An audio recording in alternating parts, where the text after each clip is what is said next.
I told you I found you a perfect match. Chosen by science, but you had to marry them right this second. You would tell me, well, that sounds pretty whack. And I would add, you have 8 weeks to know if you really love them. You just got married at first sight. Jason and Aysha gonna tell you wrong from right. Are all these couples just disasters waiting to happen? Imagine if one of them could be a perfect match.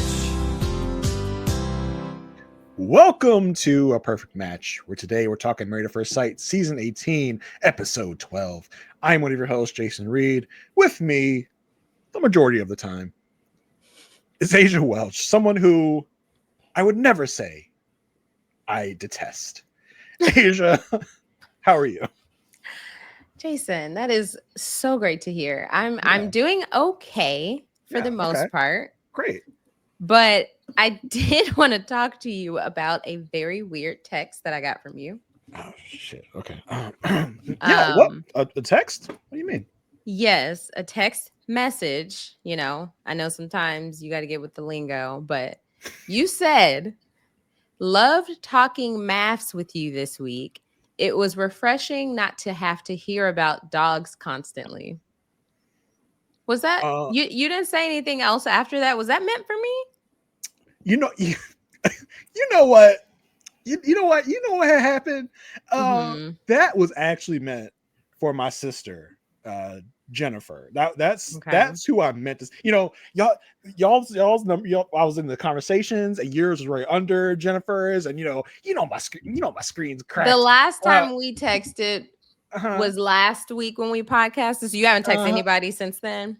I mean, Aysha, I have no social life, so I don't be texting people. So yeah, totally. So okay, I have plenty of questions, but first and foremost, I'm ready and willing to answer every question you have.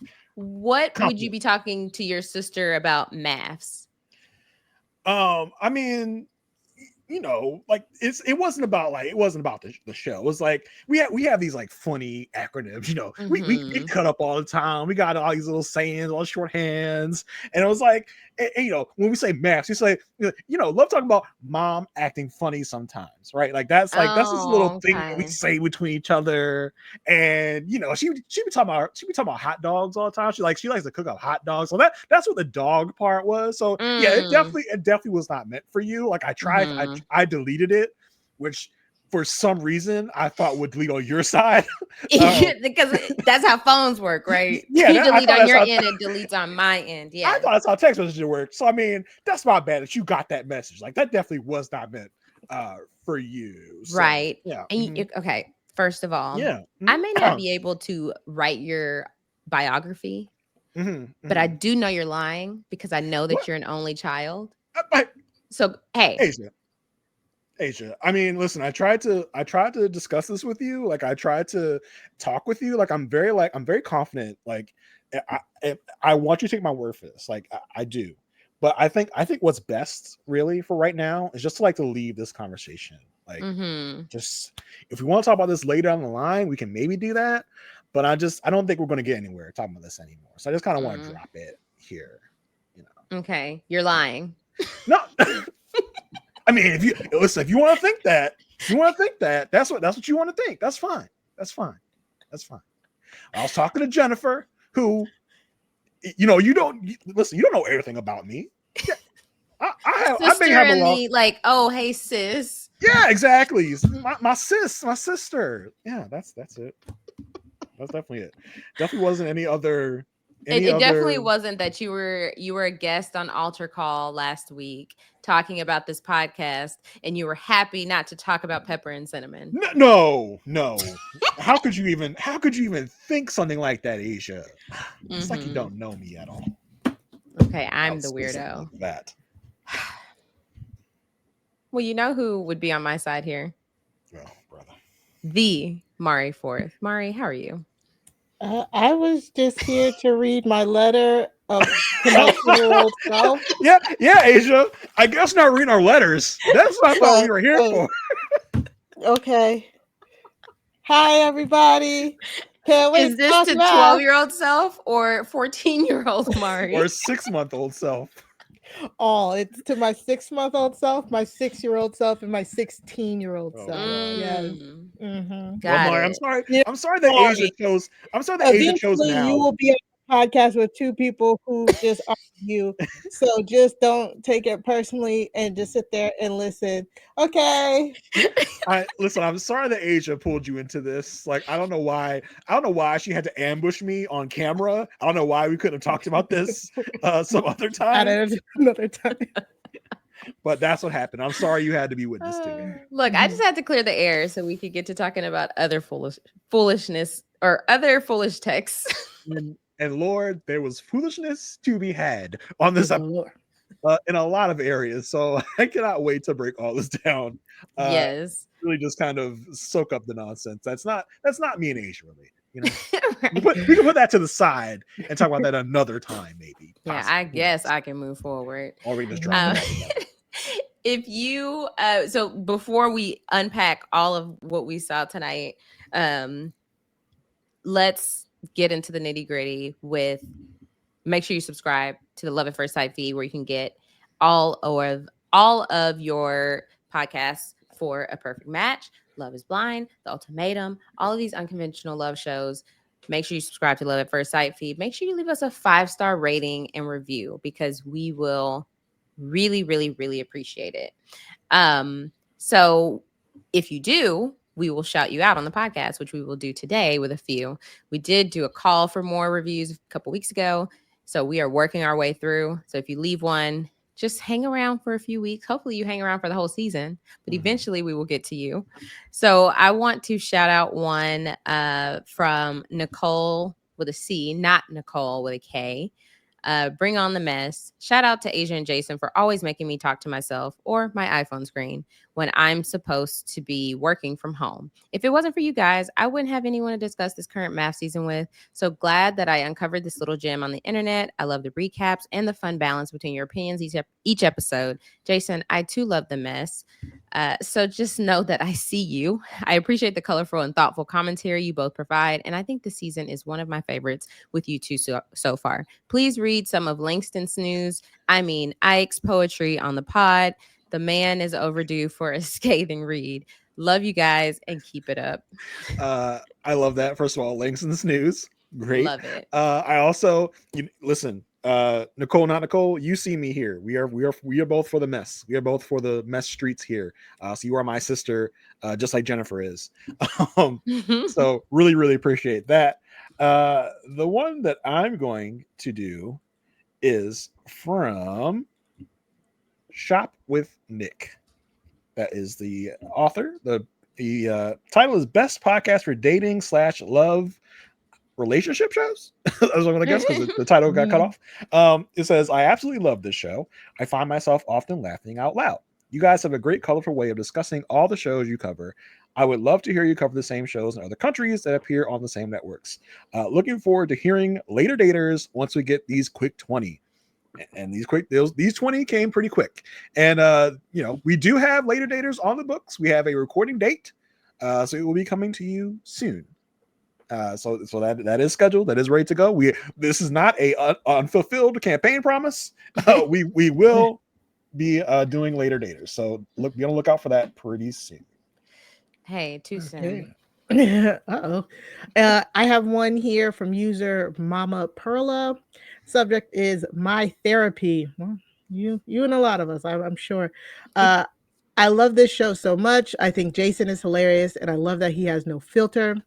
When I listen to this show, I get so many laughs, and it's so much fun. I always want more. Thank you, Aysha, for bringing some joy to my world. Oh, that's all. I'm gonna have to censor that last part out. Wait, oh, it was okay when it was a Jason only. Yeah. I was with you to the last sentence. I was like, oh, it's gonna be a Hates when Jason anyone one. personally addresses me. Yeah. But yes, Mama Perla, thank you so much. I love getting my ego petted, so I'm down with that. I was wondering what you're about to say. Yeah. Yes, thank y'all so much for the reviews. Make sure you go leave us a 5-star rating review because we love hearing about what you love about the podcast. Also, we have a Facebook group. It's A Perfect Match Podcast over on Facebook. Anyway, that's neither here nor there. I was just thinking Facebook in general. Just go So- straight to that group and come back. Just Yeah. go straight Any, to so- that. any social media is unsafe now. So, Social media right now is just it's not a great place. If we battlefield. could meet up in a park, I would do it. let's get snail mail going again. Like Right. let's just totally avoid online spaces. Just get snail. Like let's get a PO box. You can send them in there. Yes. So on Facebook, you can join us there. Perfect Match Podcast. This week, the password should be obvious, but it is. Yeah, listen. Sometimes the passwords we gotta think. We gotta contemplate. You gotta go. What really happened? Like what was good? But this week it was right there at our feet. We had to pick up and just put it in there. It is eat you up. Mhm. And I don't want any YOUs for the U. I need the letter U for the U. Okay, eat you up. Yeah, because why did the U not autocorrect? You to know, something else, but I don't know. everything else I don't know did. why. How do the pronouns get autocorrected to just a singular letter? That's so weird. How did it get changed to a singular letter U? Huh? Listen, Yeah. I really like hate that I'm kind of like defending here, but after this new phone update, my phone, like the autocorrect is all over the place. It makes me sound so stupid. I'm like, that's not what I meant, autocorrect. So like he's Let's lying, not get started with Siri. You tell Siri to send something. it's a wrap. Yeah, So I'll do literally. it when I get around to it. Don't you worry about it. It'll get- The other day I was like, hey Siri, text so and so, blah blah blah blah blah. It completely got it wrong, but when I heard Siri say it back, it sounded right. So I said, See, send. Aysha, see, that's what happened. That's what happened with the text I sent you. Oh, AI's okay. coming for us. Yeah. Sorry. SIRI, I thought I was talking to him. Okay, let's dive in. Let's talk about this episode. Yeah. Yeah. Let's you know what, we're gonna bookend this episode with the nonsense. So we're gonna start with MM and Ikechi. So listen, we start off on the wrong foot. First of all, we get a confessional with Ike just I said, oh, staring down his it's screen supposed like, to be MM. like- Like we start every episode with David telling us about his day. We need her to give us the rundown of where they're at right now. yeah, this is a bummer. This is just a bummer. Ike looking down at his phone screen with his like Mr. Potato Head glasses on. Just like this, he's like, Get him again. he's trying to be sensitive and like, I just think, the right move right now is not to move back in. Like I just have so many mixed emotions. I know I said I move back in, but I feel like I really need some time and some space. Yeah. I feel like I haven't been myself. I couldn't be myself around her. So thinking about moving in right now, just not a good idea. I don't want to lose my peace. That's something I have in my own space is peace. So we need to take it slow and enjoy each other's presence from afar. Like he didn't say the from afar part, but that's what I got. Like we need to enjoy each other's presence in different locations. Like just not together. Mind you, this episode started out saying 22 days until decision day. Right. So tell me you have no intention of this None. going anywhere. None. Like Without telling you. He's without he's so telling me. fake. That's He's the so whole fake. like that's what pisses me off about him. Like the disdain. This Mhm. oof, oh my god. Anyways, Yeah. it's just like it's so fake. And it's like, and everybody, and this episode really made me be like, this is why like MM, like we keep being like, well, why is MM trying? Why is like why is she doing all this? Because he does this. It's like Onion Part 2. It's like the whole empty lies. When he's in front of the experts, he says whatever he can say to get out of that meeting, and then immediately goes radio silent. And do you blame her when she's like, he's saying one thing one way and then another thing or nothing? Actually, it's nothing. He'll say one thing and then he'll completely ignore her. So she's like, I just want to know.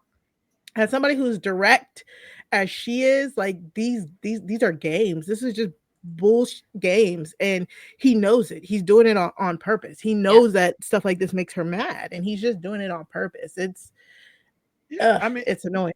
We knew from jump when he agreed to come move in. Probably not 20 minutes later when he's in the back of wherever they're at talking to the confessional. He's like, I'd be lying to you if I said I wanted to move back in. I know I just said I would, but I'd be lying to you if I said I wanted to do that. So it's not a surprise that he is doing this. Now, say it with your chest. Yeah, I mean, MM's going to do the same thing, but it feels like MM slept on it and was like, probably not. But I feel like I never had any intention of moving in. He said this to get away from the experts, and that's that. Yep. So the next segment we get from them, they're going to be separate with their friends. So MM is with her friend Tiffany, taking Rico to get dog washed. It's just like, you don't have a dog grooming station in your apartment complex? Oh my gosh, how poor! Apartment complex. No, I'm kidding. I mean, that's what you had. I was sitting here thinking, oh, like Ripley needs one of those. Like she's at the point where she's so dirty. I don't want to take her to the regular groomer because I don't want them to judge me. You don't want to get on your report card. You need to be combing 3 times a week. Like it's just so bad. Like the kids, I'm pretty sure she'd be right under the kids. So you know what that means. Like the food is just food particles all in her hair. That like is got crayons in there. It's that. It's like Marge Simpson's hair, right? You can go in there and just probably pick a bunch of stuff out. Like you got all types of stuff in his hair. It's so sad. Yeah. So MM is watching Rico with her friend, and Ike is going to go to the gym with his buddy. So MM is with her friend Tiffany. Going to go watch Rico. MM is basically giving Tiffany the lowdown. Like, listen, I've been trying to navigate this the best way I can. He is very non-communicative, and I'm very direct, so we kind of clash a little bit. She tells her about the 1-month anniversary stuff, and says, she says we haven't really talked since the expert visit. But we do also find out it was just yesterday. So I'm like, okay, how long was this? And then she does say it was yesterday. It's like, oh, okay, whatever. I don't expect Ike to be talking to you until now, either way. So MM does tell Tiffany, I kind of want to, after all this, I kind of want to take things slow. I don't really want to move in right away. We need to have a talk. We need to talk first because, maybe we need to start in different places until we're both more comfortable. She says, all right, I want to slow down. I want to see more effort from Ike to get to know me before we take the step of moving back in together. Ike is at the gym. I was so proud to hear this from her because I remember us harping last week on like, girl, Duke, stop. Like you can do so much better than him. Yeah. But then to hear her say this is like a realization for her. Like, what am I doing? Yeah. And this episode feels like for MM, it's like, listen, I get the message. I ain't going to press on no man that doesn't even want me. So I'm going to put the ball in his court. That's kind of where MM has come from this whole episode. Yeah. So we do get Ike at the gym with his buddy. They do a little boxing thing. Ike puts on the gloves and this guy puts on the pads and he's hitting the pads with his buddy, talking about his situation. He says, man, this is just it's not been a good situation. It's been so chaotic. And the friend is like, the friend at first is like, I mean, it's marriage, it's work. What do you mean? And then I feel like I was like, can we cut for a second? Yeah. Ike's like, listen, brother, because he calls everybody brother. Listen, brother. I'm going to need you to be on my side here. Like, so when these cameras come back on, I'll need you to agree with whatever I say. Exactly. because after a certain amount of time, Ike is like, she wants you to explain who I am all the time. And he tells his friend, like, what if someone asked you to explain who you were all the time? He's like, and the friend's like, well, I don't know how to describe myself. I'm like, what? Right. And Ike's like, see, that's what I'm talking about. I don't know how to explain to her who I am. I just want to be around each other to kind of get her get to know me. So it was like, yeah, this is some BS. Because his friend had a point. He's like, maybe she's just trying to get to know you. But the way that he tried to come back with it, he's like, yeah, but who are you? Tell me who you are. That's hard, right? And it felt like the friend was like, oh, okay, I get the gist. I should just agree with whatever I'm doing. It's like, yeah, I wouldn't know how to describe myself either. I get it. I don't know how to talk. And Ike again goes out of his way to say she's just so aggressive. After all the discussion on purpose. Yeah, totally. After all the discussion that's been had about how she does not like that word, how she does not like what that word describes, how that word is, you should have found a way to use another word. But he is doing this on purpose. It's almost like that back a few seasons ago, the Michael and Jasmina thing where we had the same thing. It was like, girl, like he has a problem with this word. It's triggering to him. change the word. It's the same issue with Ike. Ike just feels like he is doing this on purpose.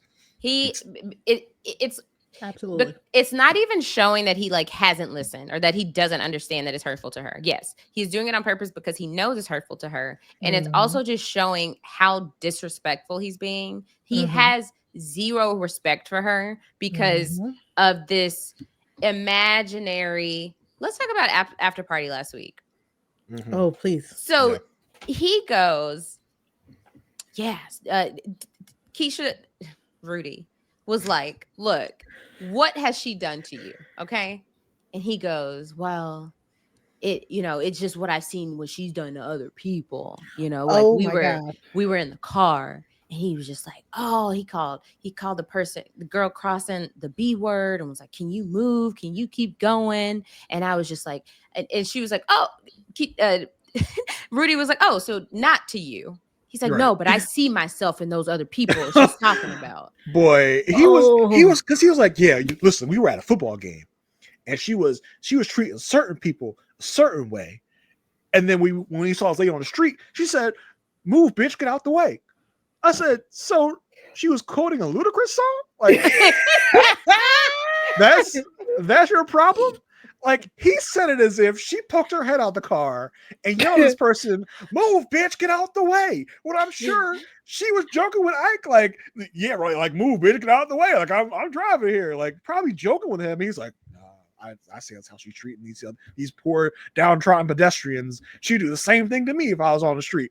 Get real. So it's not anything she's even done to him. And he is so fragile and insecure. I'm sure that wherever, like maybe they were in a suite at a football game and they were like other, Asia type people, highfalutin.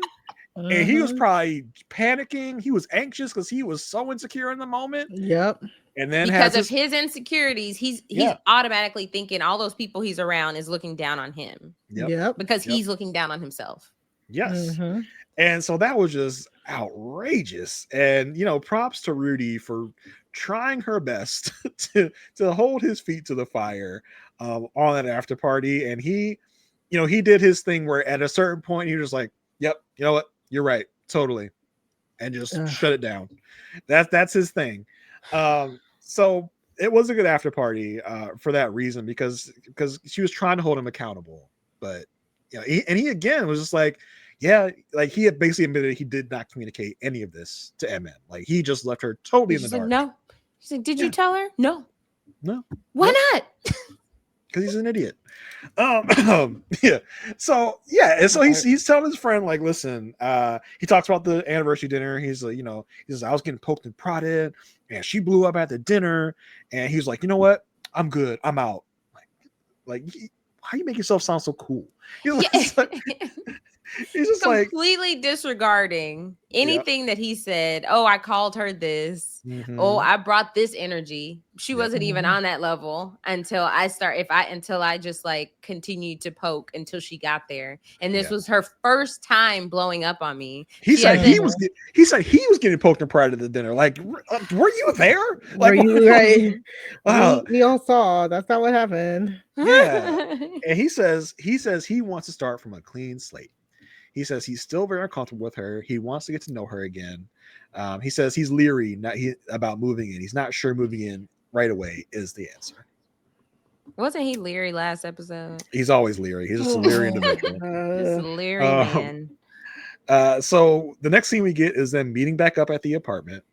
We find out that MM texted him. They come into the apartment, and MM makes it a point of saying, "How was your day?" Because that's what he said he wanted last time they met up. I forgot about that. Yeah, he's like, yeah, my day was good. He's like, I went to church, super early. I was like, oh, you have a church out here? I hope you asking for absolution for your sins or whatever. But he doesn't think he did anything wrong. But in a confessional, he says, he's not sure about this. He doesn't know. He's not sure they're on the same page, but they do need to talk. Ike tells her, listen, after the expert talk, I did say I would move in, but I would like to take a step back and not move in yet. MM says, good. I was thinking the same thing. And look on his face was like, you would have thought somebody like gave him the biggest surprise of his life because he was so sure that she was gonna just be like, no, but don't you think it'd be best for us if you move in? Like, you really should be here. He wants her to beg for him so bad. Yeah. And he says he's just not sure if he should come back into this space detesting her. I said, detesting her? Like, that is a big word. Does he know what detest means? You find her disgusting, abhorrent. You detest this woman? He makes sure to punch every moment he can to say, I detest you. Like, every little shot. Wow. Every little shot. And has the patience of a saint because honestly, that one blow up, I wanted her to just keep going, hit him again for me, because like this man takes every single shot he can to try and bring her down and bring her lower and lower, and she just does not deserve that. It's just so astounding at how like mismatched they are because of him. Like, that needs to be, are you okay with dating a woman who makes more than you? Because that should have been the question. We need to know. But I think he probably would have said he would be okay with it. And then, because I don't even know if he realizes what his problem is. Yeah. So I feel like his answer would be like, I would be okay with it if she stays humble about it. if she stays in her place. Like, right.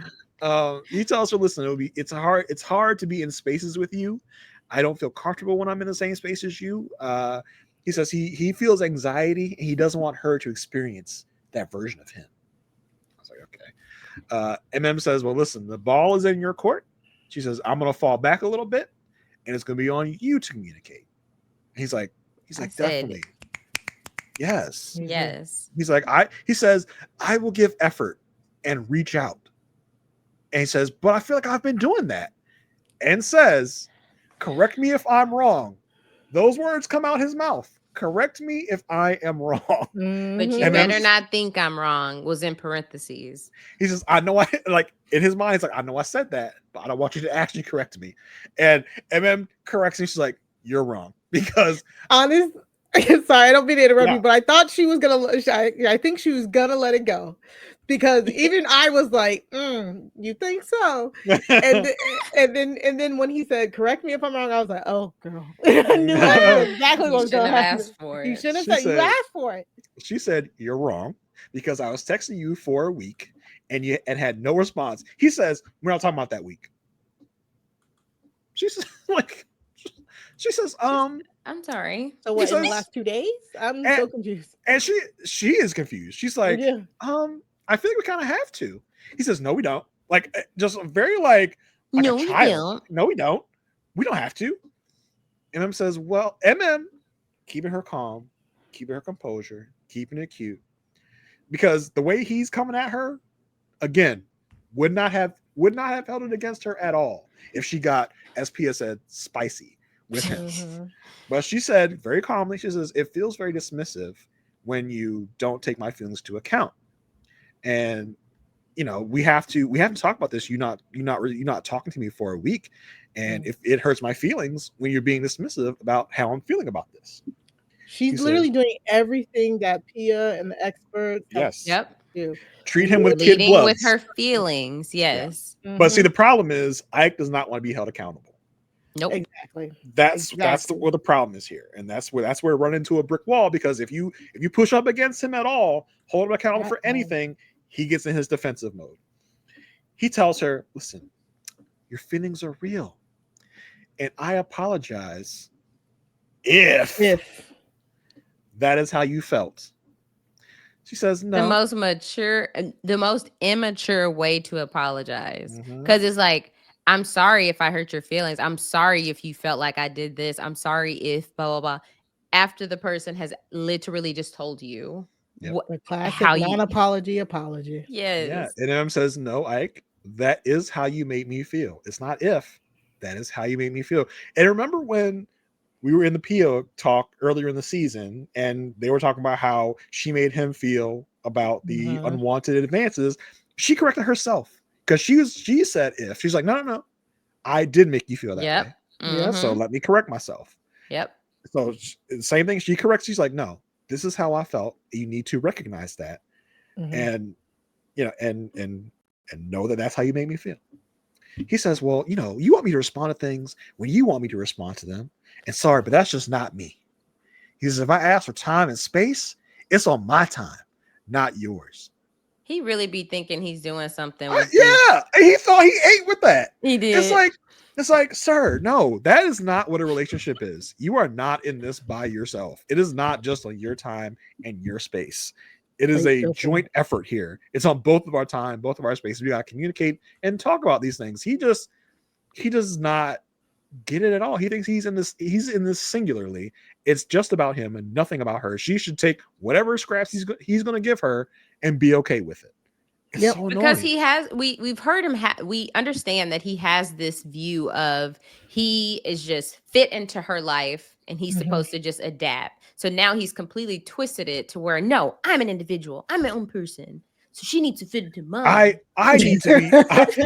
I am the man in this relationship. It's almost like how it's almost coming across. He's overcompensating. He's like, I'm the man. It's going to be done on my terms and my time and whatever other BS he wants to say. The inferiority is just it's screaming. It's screaming out of him. And she again staying completely like this whole time. Has to be giving her flowers for staying this calm and composed. She says, I receive that. I receive how you're feeling, but I don't think it's beneficial to a healthy relationship to act this way. He says, well, do you think this is a healthy relationship? She says, no. And she says, no, I don't. He says, well, we're trying to get to a healthier space. We just met with the experts. We just apologized. So let's leave the past in the past. That saying is the favorite saying of anyone that's ever done anything wrong. Let's leave the past. No innocent party is let's leave the past in the past. Yeah, it is all the person in the wrong that wants to leave stuff in the past. He says, let's leave the past in the past. Let's start new. She says, listen, I don't want to tiptoe back into the zone. He says, no. You're trying to jump into it like a pool. I was like, okay. She says she's not. You can tell she's like, okay. She's like, close yourself, Emma, because you know she wants to lash out, but she's like, keep it cute. She's like, I'm not trying to attack you. I'm just trying to let you know that I will not be initiating contact, and that's it. He says, understood. Love that for her, because if she don't hear from him another day in this experiment, she tried. She gives him a little jab. She says, seems like you're a little defensive. Yeah. He says, I am. And at that point, he's like, can I get some water? Like, gets up and go. It makes a show out of going to get some water. She says, listen, and can we just say that's how we know this is a show for him? Because you're at home. They're filming you in your habitat. Okay. Get up and go get the water. Just say, okay, I need some water. Go get the water. Why are you? Hey, cut. Yeah. Can I get some water? Cameras. You say, Aysha, this is not my home. This is not where I feel peace. Oh my God. This might as well be a studio. It's not, and I'm the star.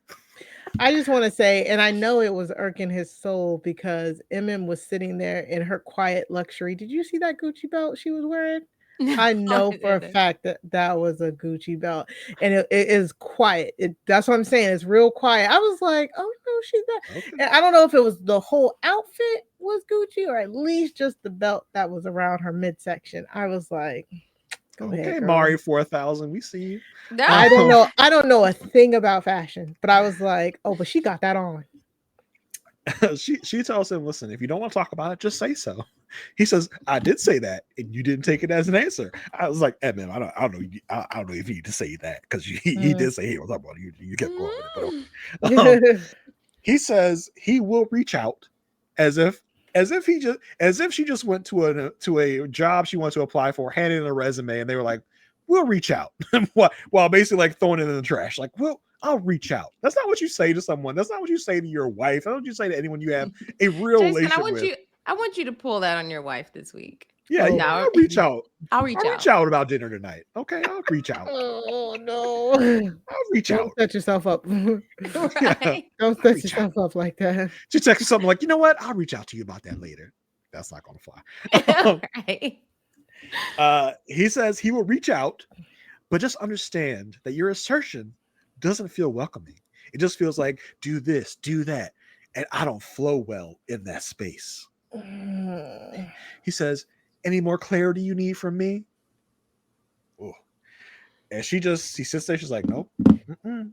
Like, says, you know well- what? Actually, I don't need a thing Don't from need you nothing. anymore. Not a Nothing thing. from you. Um, he says, well, I left some stuff here. I'll go and gather that stuff. He says, so let's just leave the past in the past and start from there. She says, fine. He's like, are you sure? Basically saying, I don't want to hear no more about the week I didn't reach out to you. We're not gonna talk about that anymore. If you talk about it, I'm gonna get up like a child and pout. So don't talk about it no more. In a confessional, he says he's okay with. Oh no, she says she's okay with taking things slow. She says, my Ike, and the producer says, so why didn't you say my husband like you normally do? She says, you know what? I came into this treating Ike like a husband, and he didn't respond well to that. So I'm gonna treat him like a man that would like to date me, and I'm gonna let him put forth the effort, and I will decide if I want to move forward or not. So my effort is dependent on Ike's effort, and we see him leaving. I love that for MM. I really love that last moment she had of like just laying it out flat. Like it really feels like she is clear-eyed now. She knows what this is. Yes. She's putting it in his court because he wants it in his court. And if MM probably is thinking like, I am not going to hear from this man ever again. Like she's probably thinking that. Now I think he will probably reach out, quote unquote, reach out to save face at a certain point. We do see it. We do see a moment with them in the next episode. They're having some sort of interaction at a restaurant where he shows up without his ring on. So yikes. So that's interesting, but I like how clear-eyed she's seeing this now. Like I'm gonna let him do his thing. If he doesn't do anything, that's just what it is. I cannot chase this man as much as I've been chasing him because I'm not gonna chase someone that doesn't want to be chased. I feel for her so much. I truly do. Yep. Yep. This is such an unfortunate situation because she is one of the she's one of the people selected for this experiment that has the right mindset about it. Like, I don't care who you put in front of me. I am committed to this process. I'm committed to making it work with the person that you have selected for me. And that's the only way this works. It's not if I'm committed to this process if it's the exact kind of person I've always kind of wanted. And then like it has to be the ideal scenario. So it's just like, if they gave her like a solid guy, like this could have been, that would have been one of our favorite couples. Like, I mean, she's not asking for much. No, like, she really isn't. Like, no, like he really, like she has so much going for her. All she wants is companionship. All she wants is to find that man to be there to support her. That's literally all he had to do. And for her, and to accept the support and love she wants to give. She said that so much time. She likes pouring into others. And you can kind of tell that. All he had to do was stand there and accept that and reciprocate. But because it's demeaning to him, you could tell he feels like it's too much for him. He can't do it. You know what I'm saying? And it's so horrible to see. And I think it's fine if MM's pace is too fast for someone because I can see that.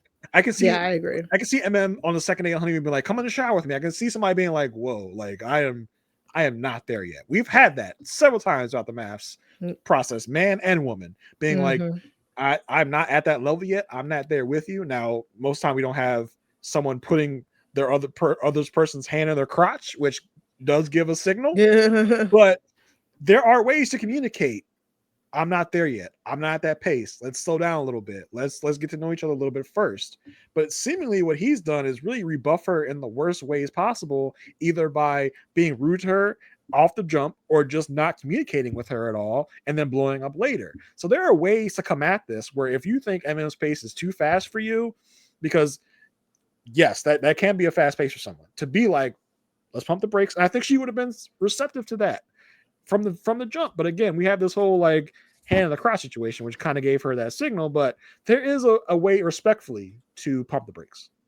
I've been sitting here trying to think, has there been a husband in the past, in Married at First Sight history, who it didn't work out with the wife that they were chosen, who would be a good fit for MM? Is MM... So you want MAFS second chances? Yes. Is MM too... I don't know, not too good for this process, like in comparison to the men they select, but I just can't think of or maybe even just the type. Kind of like Mark the Shark. Like he really wanted it, and then he got Lindsay. I mean, listen, but Mark got his own issues. Like I'm not gonna, I don't know afterwards. I don't know. Well, not even afterwards, just during.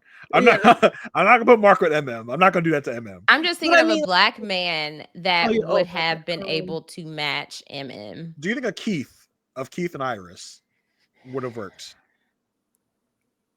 Your favorite, Aysha? I think he would have been. I think he would have had the same issue that Ike has.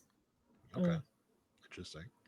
In terms of her being a very dominant personality, I don't think Iris was the virgin, right? Yeah. Mm-hmm. Okay.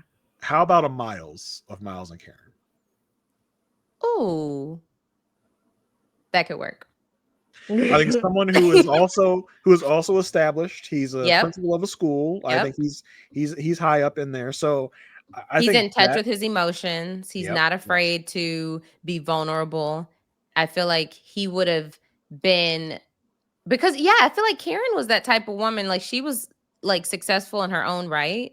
Yeah. Why didn't they work out? We don't know. They broke up way after the show. Yeah, that's a mass mystery.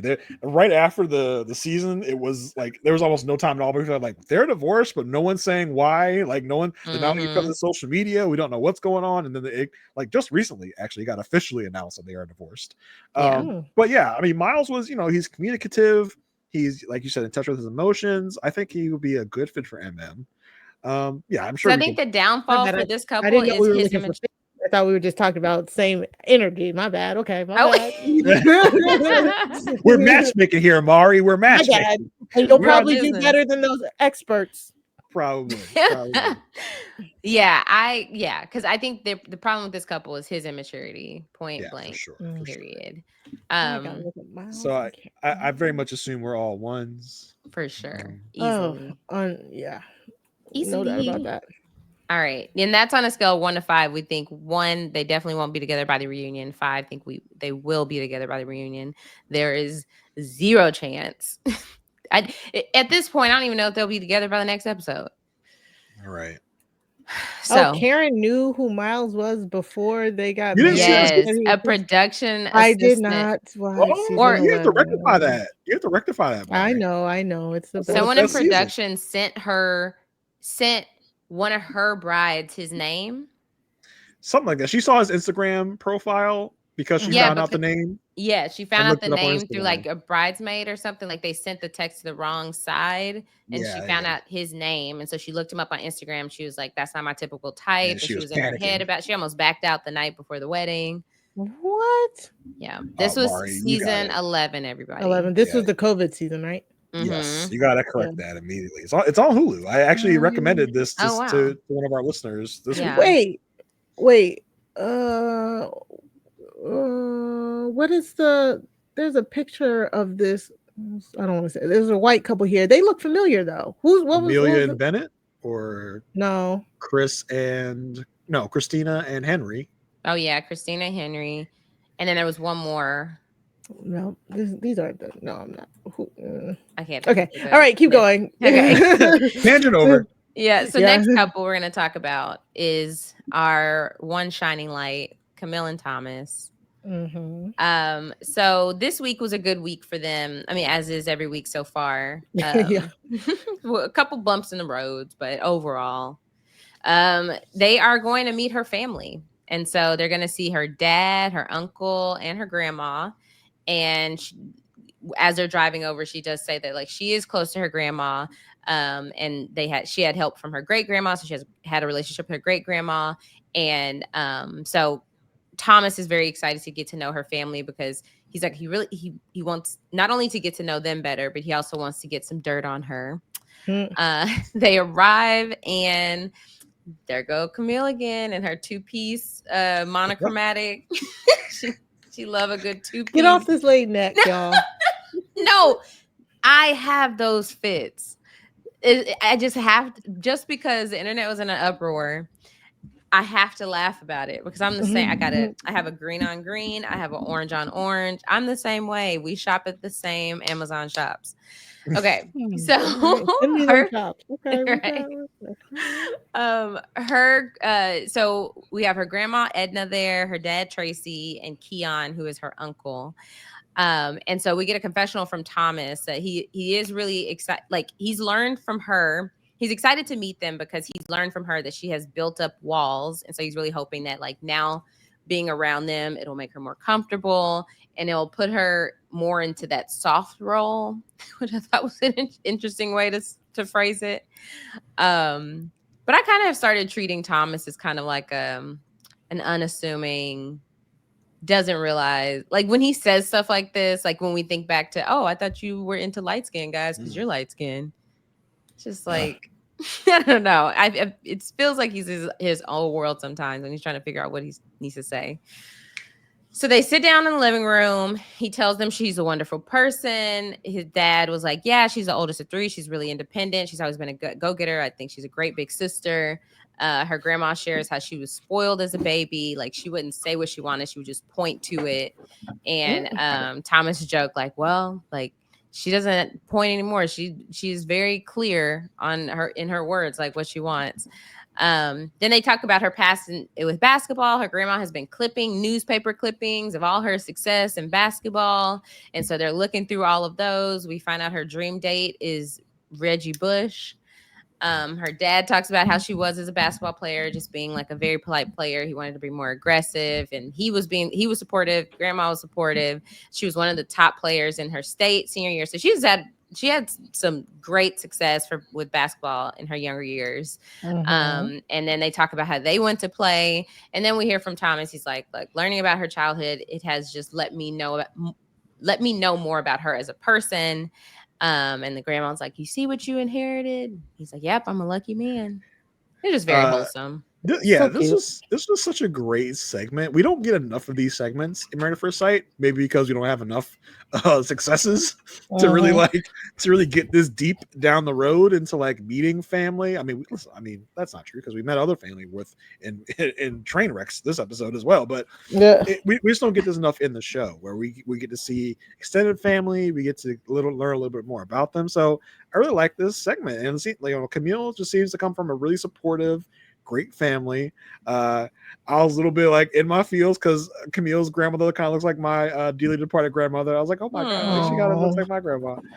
So that this is all great to see how well they think of Camille and how like much great stuff they have to say about her. Like I didn't think they were gonna come in here and start trashing Camille, but it's just so great to see how supported she is and to have Thomas kind of see where she comes from. So I thought it was a very, very, very great segment. Yeah, Yes. I mean, it was just heartwarming. You know, we don't get this. It's few and far between. So it was just a nice little segment. Yeah. So we got only one other scene from them this episode where they go to meet his biological mother, which we had a lot of questions about during their wedding because we got to see both his bio mom and his adopted mom. Boy, I bet you that adopted mom had some feelings about him going to go see the bio mom and not her. It's like, oh, okay, I see how it is. You want to go visit her and not me? Because you remember the look on the adopted mom's face at the wedding when the bio mom came in. Dr. We Mom seen got some that look. feelings We about seen that Yeah. bio that. mom. He's like, she's So- here.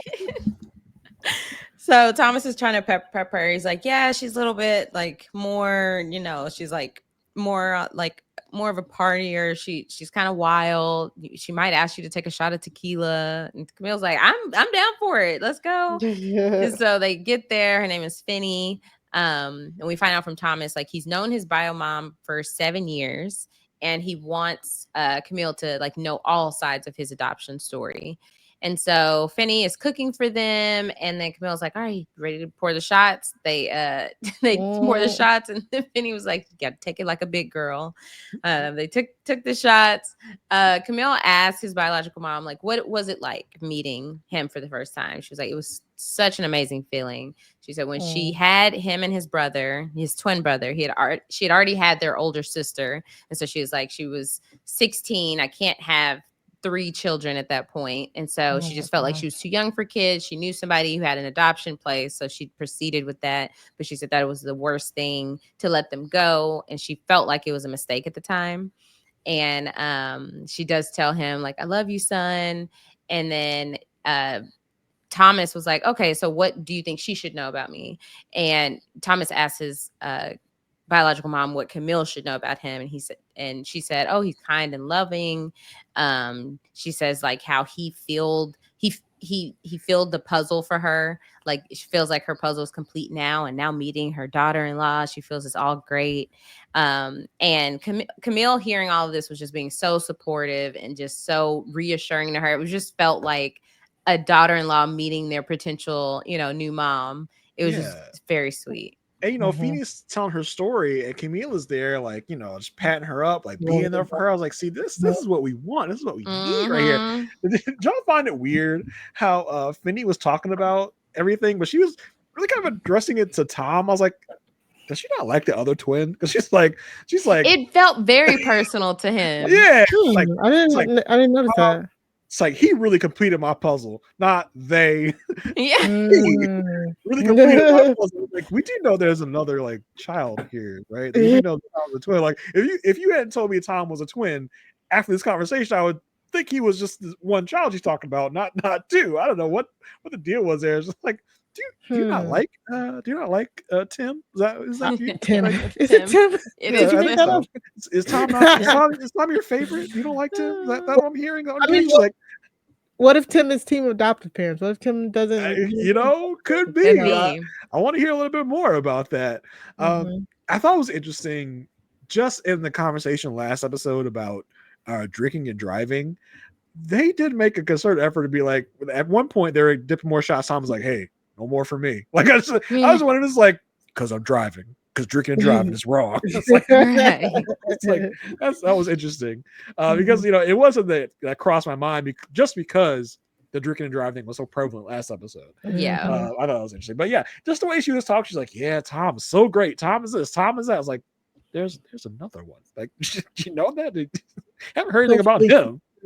Focusing on him because he's I understand. It was just weird. It just hit me weird. I was like, okay, but she's marrying Thomas, not Tim. Yeah, we get it. But again, it's just there's not much to pick apart here in terms of commentary and analysis of this, because it's just so great. This is so fun, so wholesome. And listen, I know most of you need that. Listen, I like it too. It's fine with me too. It's sweet. It's nice. It's sweet. Yeah, I need to know more about the adoptive side, because if y'all remember, they were like Thomas had this thing like, the mom I called mom at the wedding wasn't the mom I had when originally. Like, there was this other, my dad's first wife was adopted me first. I want to know more about that. Like, I need to know more tea about that.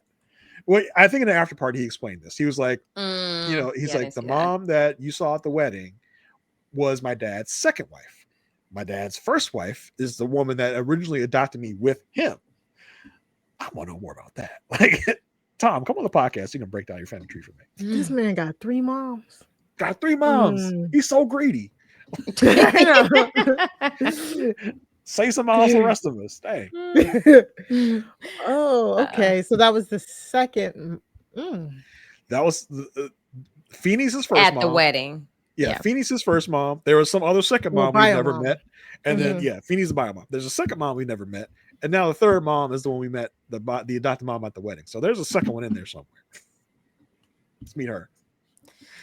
Well, okay, that makes sense. I'm not acting like that's okay. You're like, wait, what? I need you to break this down for me again. But it's just weird that we only like why wasn't the first mom there too? But then it's like not everybody wants to be on TV, so it's fine. True. Yes. Mm-hmm. And we're easily all fives with them, correct? Totally. Yeah. Yes. Totally. And speaking of people that where not everyone wants to be on TV.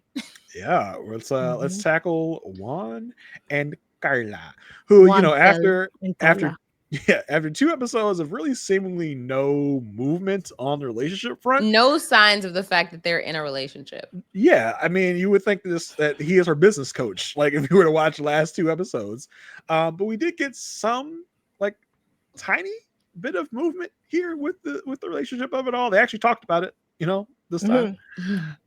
So yeah, they meet up in the right direction. Yeah, we meet up with them at a some kind of fast food place, restaurant, eatery. It was like they got food and there were also books. I don't know what you call it. A cafe. Let's call it a cafe. It's probably a coffee shop. Yeah, let's a lot call of it coffee a cafe. shops these days have good food options. Yeah, but they also sold books. Like it's weird. I just noticed the chairs, the high back chairs. Maybe it was like a Books A Million. Like those places have like coffee shops in them. I don't know. But yeah, he says he tells us, listen, I like that Carla's getting serious about her business and everything, but there's more I need to see. So we're going to get deeper by writing letters to our younger selves. Last episode we were like, oh, Camille and Thomas are the only ones getting letters. Now we're diving into the other letters for the other couples. Forcing everybody to do it now. Yeah. So Carla is writing her letter to her 10-year-old self. He says he's going to write his letters to his 6-year-old and 16-year-old. So I'm like, damn, well, you trying to overachieve over here? This doesn't get graded, right? Like, you trying to get extra credit or something? So they split up and they each write their letters.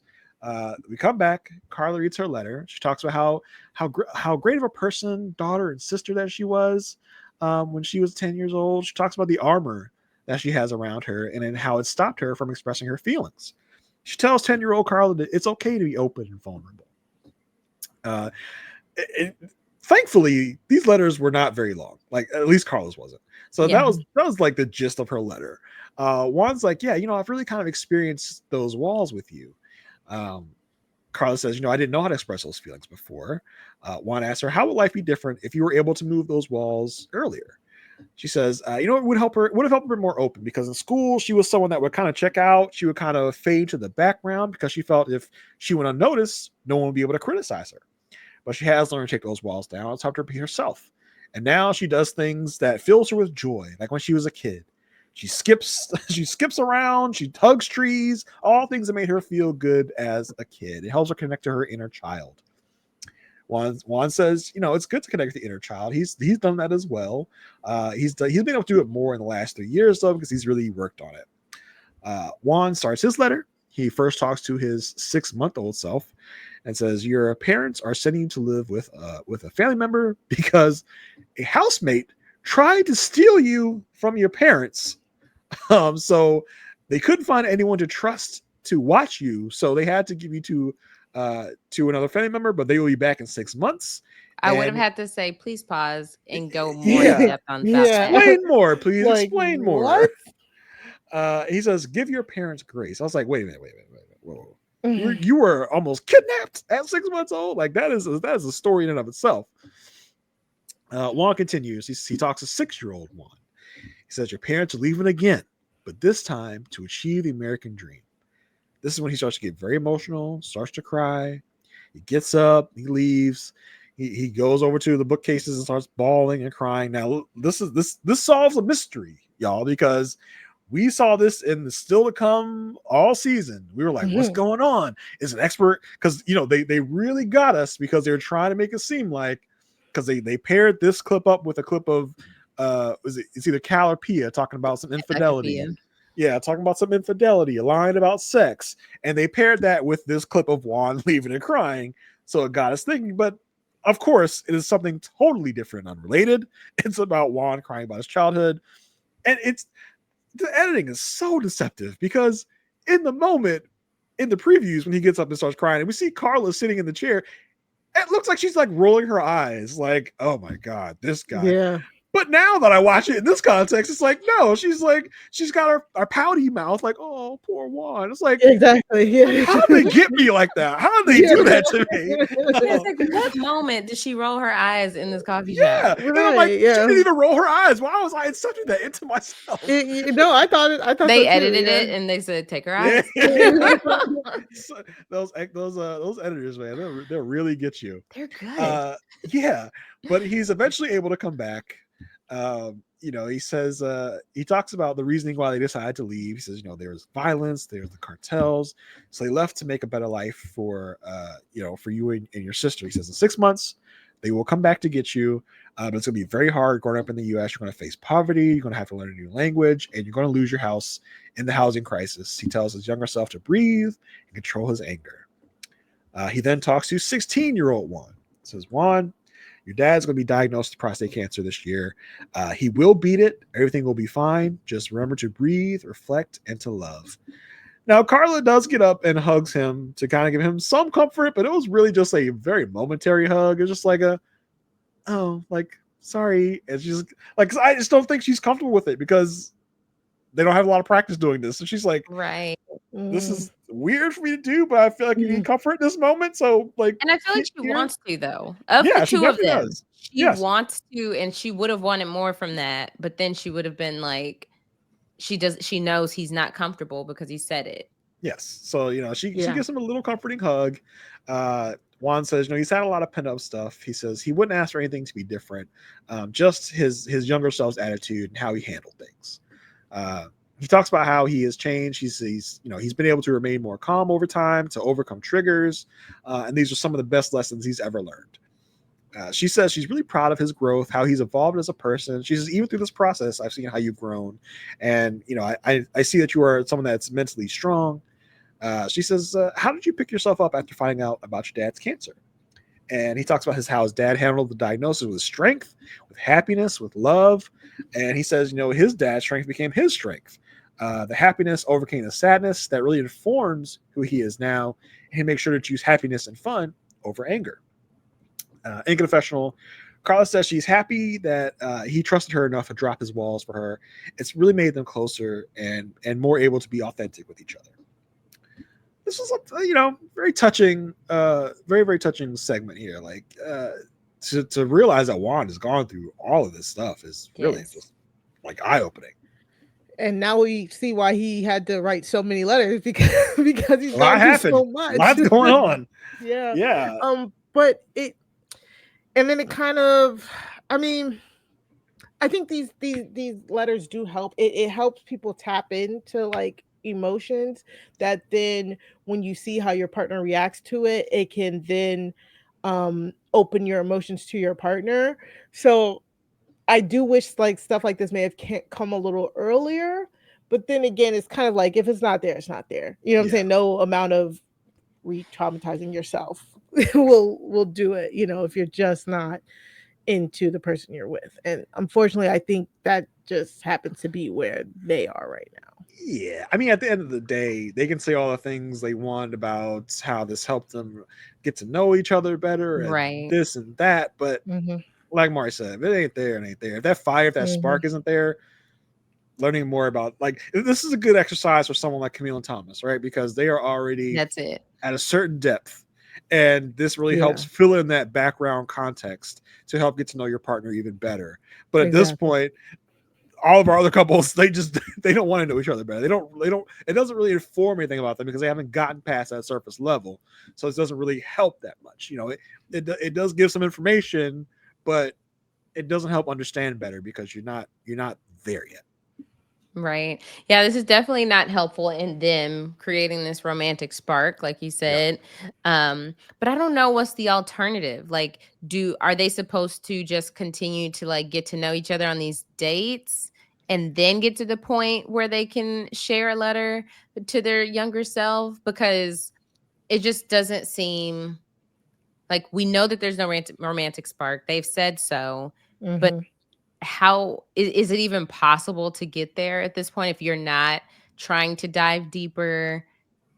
I mean, it feels like the ball's in Juan's court, and Juan's just kind of dribbling and not taking any shots, not Yeah. moving down the court. He's just It's like, standing there's no there. shot clock. This is amazing. Yeah, he's just standing there in the back court, dribbling the ball, and he's like, everyone's like, you gonna take a shot? He's like, I will when I'm comfortable. I'm just Eventually. getting there. You just stand there dribbling the ball. It's like, okay, you gotta do something with it, or are you just gonna sit there? But yeah, like, you know, the next scene we get with them is we're gonna come back home from something. I don't know. This was like a day after this whole letter thing. They talk about how emotionally draining it was. This scene only serves to have us get the information that Carla wants to introduce Juan to her family. Like, literally, that's what this whole scene is. She's like, yeah, you know, I'm actually feeling more open, like in the, you know, in the interest of being more open and trying harder. I'm going to take the step to introduce you to my parents. She does say, but it has to be off camera because my parents don't want to be filmed. Juan says, so are they fun? Like how are your parents, you know, going to be? She's like, yeah, they love people being themselves. So I joke. I like to joke. Yeah, like, you know, I'm a funny guy, even though he's not made me laugh one time. If you have to say it, you tell us. Carla says, yeah, they love people being themselves. Just be natural. Just be yourself. Juan says he will feel a little intimidated. There's a big sense of responsibility meeting her family, and he does respect that she is willing to take that step with him. It really does seem like she's like, even though I'm not like there with you, maybe this will do something. I feel like Carla's trying so hard to get something going. She's because you know, she said before, like, I need to be 100% certain before I introduce him to the family. It almost seemed like she's like, I'm not there, but I'm going to take this step to kind of try to do something for this because I don't know what to do anymore. We see them outside the family's house, get ready to go in. She's like, yeah, we're going to have to, you know, cut it here because we can't tape inside. So we're gonna go out. We're gonna do the thing, or we'll be back. We come back. We get the diary cam. They're walking down the street. I don't know where they're going or what they're doing. they're both walking. Like, you see her in his background diary cam. You see him in her background. So far. Yeah. They say, yeah, it went very well. Her mom made a lot of food. Dad is a cool, serious guy, but jokes around a lot, and mom's very sweet. And you know, it went very well. Like, no complaints here. Family seemed to like it. Next up, we meet more of her. We actually meet some more of her family. Some family that I guess is fine with being on camera. It's a bunch of, it's a couple cousins. Yeah, cousins are always fine being on camera. Yeah. Again, I'm trying to find somebody close to me to get on one of these shows so I can get on. So you can be the cousin. Listen, even if we play cousins, and anyone listening out there, you want a skeptical family member, I could be your play cousin for an afternoon. Give me some camera time. Like, I'm not sure about this. Like, or you want me to be ultra positive? I can come. I'll be ultra positive. I do whatever you want me to do. Like, I can support it. Yeah. I can lie. So we meet up with a bunch of cousins. She says Juan meeting her family has helped them connect more. I was like, are you sure, Carla? Because I y'all say you connect more, but I'm not feeling it. I'm not seeing it. Like, tell me how you're connecting more. I feel like people say things just to say them, and that's where we are with this. She does say she's glad that he gets along with her family naturally and organically. He tells her he appreciates her having the courage to bring him to the family. He says again, everything went well. Everything was super nice and cool. He made some strong bonds. It's a move in the right direction. One of the cousins says, you guys just kind of in the honeymoon phase. And they say, you know, there'll be tough times. And how do you think you're going to navigate that? Carla says, you know, our communication is very strong. So when those times come, we're going to listen to each other and really kind of work it out. Because it says it takes work and compromise. And, you know, and that's how you show love. No, they say, how do you show love, Carla? Carla says she is touchy-feely. And for Juan's part, Juan says, well, you know, it's still new for me, so I'm trying to get there. Says, but my main focus is trying to figure out the deeper stuff before they get to the physical. I said, y'all been living together for the last month, and this is still too new for you to give her a kiss? Like, hold a hand. Yeah, we're still that new. And clearly she ain't tell these cousins about none of the stuff they actually going through. Because if this is It the felt like honeymoon the phase one for on the them, end, the one that was like while looking at the TV, the one that was all the way on the left, it felt like she knew a little bit more. It felt like she was a little bit more up to date because I think it was the way that she asked the physical intimacy question. Well, not physical intimacy, but the way she was questioning made it seem like, okay, y'all. She was introducing the concept of like, Yes, so because I she knew know, the lack thereof. but I want to hear from you, Juan. What's Yeah, the problem with the physical? right. And yeah, he just says, listen, it's still too new. I still haven't gotten there yet. In a confessional, one of the cousins does say, Carla comes off as a, I don't care person. It's all about energy. She says, but she does have a soft heart and needs someone affectionate. She needs that closeness. And Juan really needs to get to that level to really get to know her. Juan again tells the cousins, listen, that's what we're working towards. We just got to get there. Like, it's like time is ticking. I mean, like it's over a month. I know. So I'm really kind of starting to wonder if this is one of those situations where they could say yes at decision day just to give themselves more time and be off camera, because it's not like, I don't know, it's not like they don't like each other. You know what I'm saying? It feels like they're working towards a friendship to me. It feels like they're like at least friends. You know what I'm Yeah, saying? I'm just But not getting there's a still hint. that there's no spark there. And I'm just wondering if if at some point they'll be like, okay, there's no spark here. But maybe if we try off camera, like, but I I feel don't like know. she would be open to that, but he wouldn't. Yeah, For I'm not him, getting it's that. like it seems like a switch that needs to be flipped, but Mhm. he's not. For some, he doesn't see her that way. It's almost like Right. it seems like he's friend zoned her. Yeah, I Right. don't see a whiff or like Purposely a or hint of him unconsciously? trying. Um, I think uh, unconsciously. yeah, I just don't know. It just Juan feels like is a wall, right? It just he's feels like some random wall there yeah, Mm-hmm. he's for such a him. Yeah. mystery. He's such a Yeah. mystery, and because I don't think he's really being honest with us or her Himself. or Mhm. what, because I just don't get any sign of interest from him. Like I see her Right. trying, I see her like doing things. He's just not. He's just not moving. He's not budging. I agree. He's just there, literally. Yeah. Yeah. Like, what are you even doing? This is the first we've heard of him even talking about affection and trying to get there in the last Mm-hmm. like Right. 4 episodes. So I think this is DOA. Mhm. I think they're probably by the time they get to decision day, both gonna be on the same page of like this is a no. Like This is a wrap. it's Yeah. not gonna work. And I don't know if it's I don't know what it is. I don't even want to speculate on what it is with Juan because I have no idea because he won't let us in. He won't really say Mhm. anything of substance about why this isn't working. I think Right. he thinks she is a pretty girl or pretty woman, but I don't think that he is attracted to anything beyond that. Yeah. Mhm. I think he thinks she's like unserious and a little flighty, and that may be what is turning him off. I don't know. And you know what it is? I think if she was not trying to go into this entrepreneurship lane, let's say she was just not just a hairstylist, but let's say she was a hairstylist full time. That's it. That she was a hairstylist at a salon, full stop. That's all she did, right? I think he would see her differently. But the fact that he sees her as someone that is in his world, in his field of business, now he's like, wait, well, you're not on the level of entrepreneurs that I think people should be. And so therefore I see you differently. I don't know. I feel like that Mm. whole journey, like with her career, has kind of thrown him off.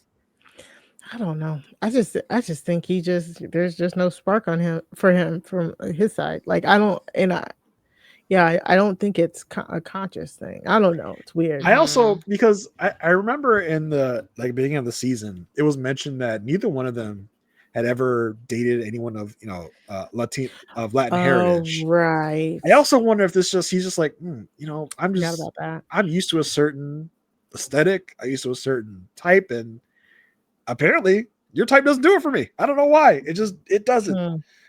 because that's not what he chose for himself, but he decided to make this a thing of his culture, and that's what he wanted in this experiment. Maybe he's just not. He's finding that it doesn't appeal to him? I have no idea. I'm Yeah. grasping at straws because he doesn't give us Yeah. anything, of actual, like I said, substance of why he is not into this. Yeah. One for me, of course. Yes, easily. Needs to say, One. yeah, it sucks that we have to keep One, doing one. that. Even next week, on the next time on, we see it's going to be the physical intimacy episode, and they're doing an activity where she's like blindfolded, and he's putting like a rose on her body, and he's like joking his way through it, and she feels Yeah. like he's not taking it seriously. We didn't talk about Camille and Thomas's next time on. Oh, yeah, yes. that gets spicy. Yeah. they do get they physically intimate. Yeah. I would not. I would be like, nah, I'm not doing that on camera. Like, no way. Something I saw Camila Thomas doing, I'd be like, hell no. Like, not gonna do that with me. I'm not doing that on camera. No. They're just happy and in love. Yeah. All right, let's move on to our third couple. Fourth couple actually. Mm-hmm. Let's talk about Madison and Alan. The two biggest friends in the pod. So Does Alan know that? Yeah. They're the two best friends that anyone could have. So they are heading to a baseball field, and he's really interested in seeing how baseball like ties into the motif of who she is. They're playing catch. She says, like, in middle school, the girls were all cliquey and mean. So then she switched schools, and then she was the new person on campus, like in 8th grade. And so she just, by the time she got to high school, she got to choose, like, okay, do I want to play softball or volleyball? She chose softball, and that's kind of where she found her people. And he's like, yeah, your unique experience really shows your strength. So they sit down to talk more. She said her family was lower income and she was on food stamps, and she doesn't have many memories from her childhood. But at her 12th birthday, her mom showed up with her boyfriend and made a fool of herself. She starts tearing up about it. She says like her like that part of her life like brings on those emotions when she thinks about it, which is why she tries not to talk about it much. And Alan's just like, your mom is supposed to be your rock. And like, when you have children, those feelings are going to come back, but in a good way. She says she's just scared of disappointing her children, her future children. He says he has all the confidence in the mother that she's going to be. Anyone would be lucky to have her as a mom. And so she tells him like she is feeling closer to him. She does want this to work. But this doesn't quite just flip the romantic switch for her. And he's like, yeah, no, these type of conversations wouldn't do that. Keep dangling that carrot. Just keep dangling that carrot. Like, I'm feeling closer to you, just not quite there yet. Running away yet. We're almost there. Yeah. It's like that commercial of the old man. You almost got it. Gotta be quicker than that. You gotta be quicker than that. This just flashed to me when you were talking about it, but I don't know if anyone else watches Shameless, that show. Yes. It was on. In Chicago, Madison seems like a Fiona. Madison seems like Fiona from Shameless. You gotta, and this time it's not a deadbeat dad, but a deadbeat mom. Like it almost feels like that's her life or something. This is the way she describes it. It's so interesting to me. That's just an observation I literally just made and both in Chicago. Yeah, it's like kind of what made me think about it. But yeah, I mean, this is the episode of the letters, and most times on these letters, it's like we don't got much to say about the letters. Like the letters are the letters. It's hard to make fun of people's childhood trauma, y'all. Yeah. It's hard to be yuck. It's hard to give the yucks about childhood trauma and terribleness. But listen, it's great that it gives more color to Madison's thoughts about the drinking and driving last episode. Gives some more context to that, and it sucks. They both have these these deep childhood traumas. But I mean, listen, who doesn't? I mean, we've heard from so many people about the childhood traumas in this episode. Yeah. So yeah, I mean, listen, it's nice to get more context information. Yeah. So they go fishing, and this is more for her to learn more about Alan. And he's like, yeah, we got everything here with us in the Jag. And he's like, she's like, yeah, I'm excited to learn about his past. And he's like, yeah, even the tricep. He's feeling himself because he's been in the gym lately, and the way his hand is on the steering wheel, he could see his tricep in the my man is camera. flexing. My man is flexing. He's like, you see that, Madison? You see that? And she's like, oh yeah. Bet you David don't got this, huh, Madison? She's like, but have you seen David's arms?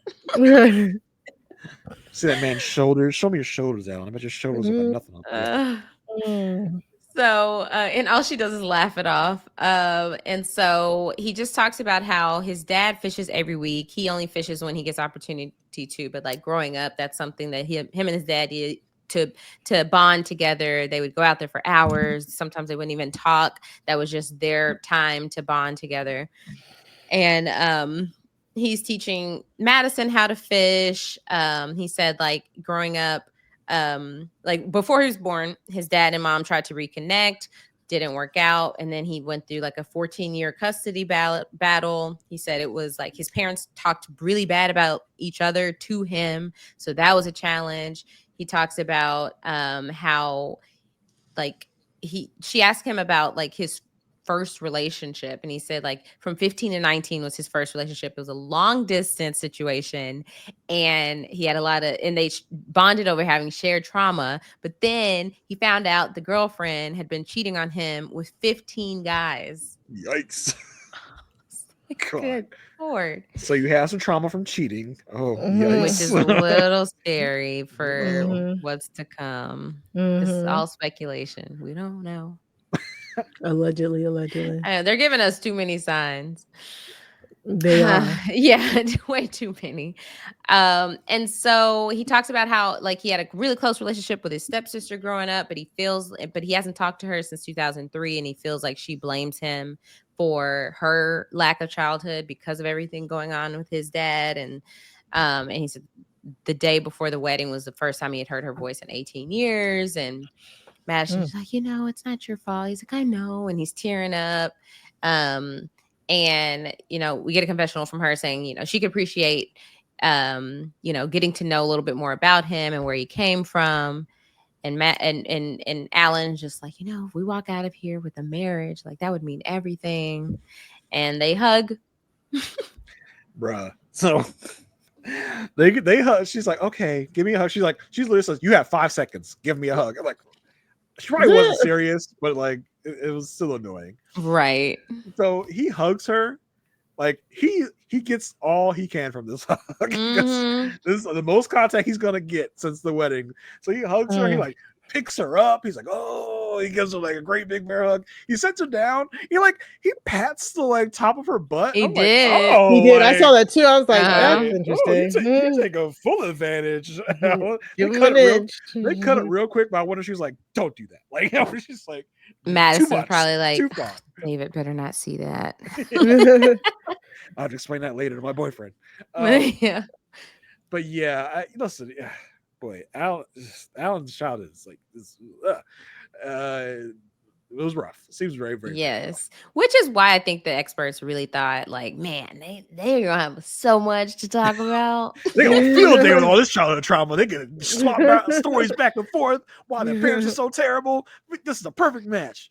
But that's a perfect match for like an instant friendship. Like, oh my gosh, we feel this connection. We can hang out. Like we see each other on a different level. It's not necessarily a partner for life. It's good group therapy partners, right? Like, if I was like pairing people into group therapy, I'm like, this person be good with this person. They can relate, but I don't know about a relationship.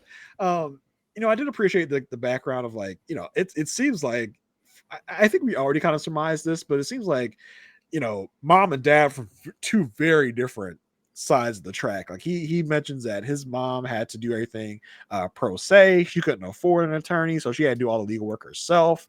And dad seems like a very like rich Asia type hoity-toity muckety muck.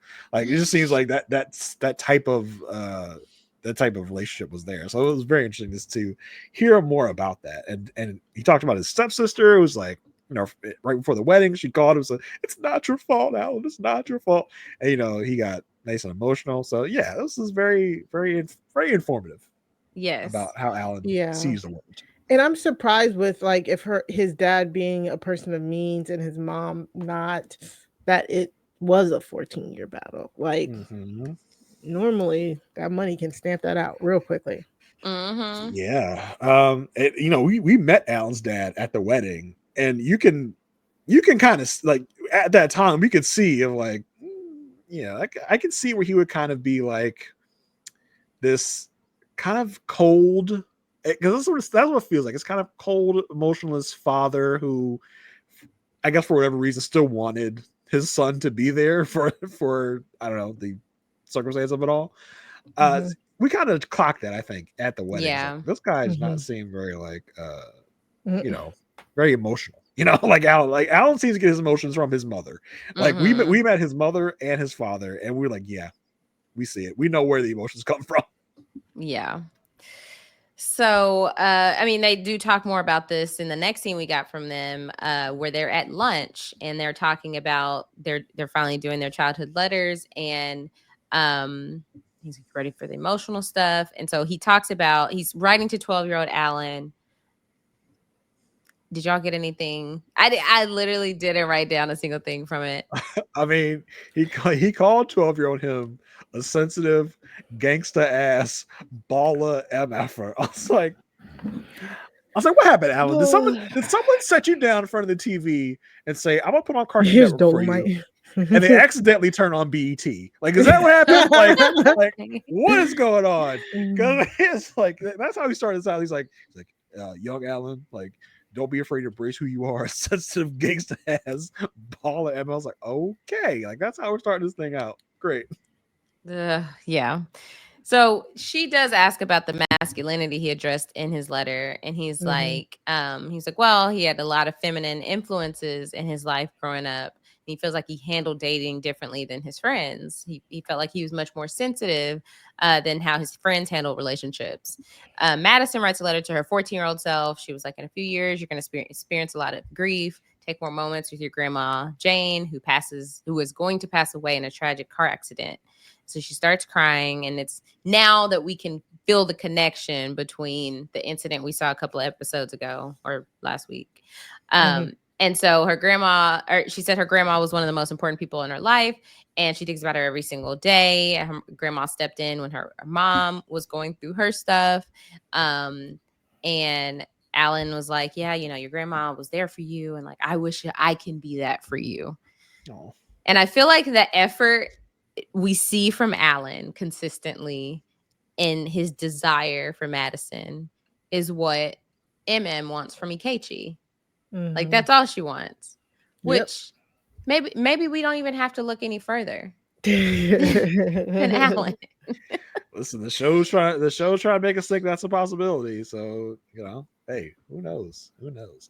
I feel like if they haven't already, there's that drum beat from the fandom of like, maybe they'll be like, all MAFS fans are saying that we should maybe give this a try. Like, why not? Who knows? We couldn't get it last year or last season Season. with Lauren and Matt, what was his name? Mike? Oh, Michael. Yeah. Michael, yes. Yeah. So maybe this is the year. Yeah. Mhm. I'm appreciative of all the people opening up, but like I said, But yeah, like it doesn't really give us an opportunity to really kind of dig deeper into them. like Mhm. Mari said, it's tough to make fun of them when they're opening up this much. It right. really is. I feel like the only thing we got on the next time on from Madison was when Michelle shares her news. They cut to Madison and show her. Was there something else with Madison? Madison and Alan, they were in the gym, and she's like, could you be more sensitive? Right. Yeah, she stormed off crying for some Yeah. reason. Like Give her has something empathy, I think is on. what she was saying. Yeah, some So empathy. who knows what that's about? We'll see. Yeah. I'm sure Madison's wrong, but whatever. We don't know. It could be. We don't know yet. We don't give it a chance. Give it a shot. Yes. So one's across the board, I'm sure. Absolutely. Let's move on to the main event. Dun, dun, dun, in this corner. Yeah, God. something we've all been waiting for all season long since we heard about some cheating text sex scandal. The time is now. The time is here. So we start with them in the car. They are on the way to her family's house to hang out with her family.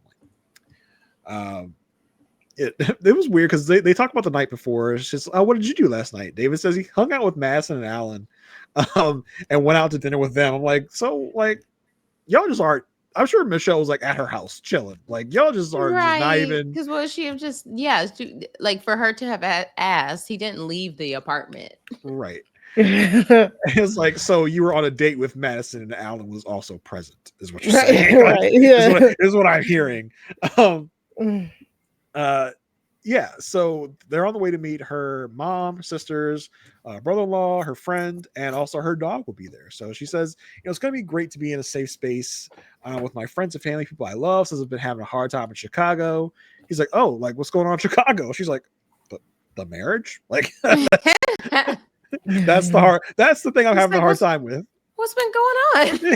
What's the matter? In a confessional, David says, I'm a little confused because she's acting a certain type of way. I thought we were doing better. We had a Dr. Pepper visit. Like, I thought things were going great again. So then Michelle drops the bomb. She says, got a strange text from you last night. We see the text. It says, you are the text is here on the YouTube feed. You are so damn fine. I just want to eat you up. She says, okay, hold up. Here we go. Yeah. Can I just say this wasn't as bad as all of the previous because Michelle in one of the previews she says I'm gonna eat you up or something like that. I can't wait to eat you up. When she relays it to the girls, I think next week. And I was like, oh, that's bad. But this is like, you're so damn fine. I just want to eat you up. Like, it's bad, but it's also like, it's kind of like when people say you could say it to a baby. Yes, that's what I'm saying. That's what I'm saying. Not the first half. It's going to eat you up. Only the second half. Only the second half. That's what I mean. That's what I meant. It wasn't as overtly sexual as I thought it was going to be. Nah, he ain't texting no babies. He's yeah, I think this is pretty bad. No, he not. But I was just saying once I saw the text, I was like, oh, that's okay. Listen, adding the up at the end helps a little bit. It helps. Yes, exactly. Yeah. Because you take the up out at the end. That's a whole other story. Exactly. And I think that's what she said to y'all have the quote of what she said to the girls. She kind of embellished it a little bit. I think she did say I just want to eat you, is what she says. Yeah. Mm-hmm. Like in the next episode. She says, she's talking to us in the confessional. She says, he didn't reply back. He didn't message again. I have no idea what this is about. So she's asking Dave, what's up? He says, oh, that was about food. Like, yeah. He's like, like my cousin Denise, you sent a picture of food, right? And that's what I was saying. Like, ooh, that food's so good. I want to eat it up. I want to eat you up. He like switches back and forth. I want to eat it up. Yeah, that's what I meant. I want to eat the food up. Michelle's like, and Michelle in the confession, she's like, I think that's a pretty weird way to talk about food. Yeah. Here, okay. We hear his lie. I want to know what your lie would be, because I think I have a good one, but I want to know what your lie would have been. You gotta go with the very simple. Yeah, I sent that to you. Yes. I was drunk. I'm sorry. I was in my feels a little bit, That's I deleted it as soon as I realized because I didn't want to make you uncomfortable. That's what I was going to hear me out. I feel like she would easily come back with, why would you think that's ever okay to send to me when you know we're not for there? Sure. Okay.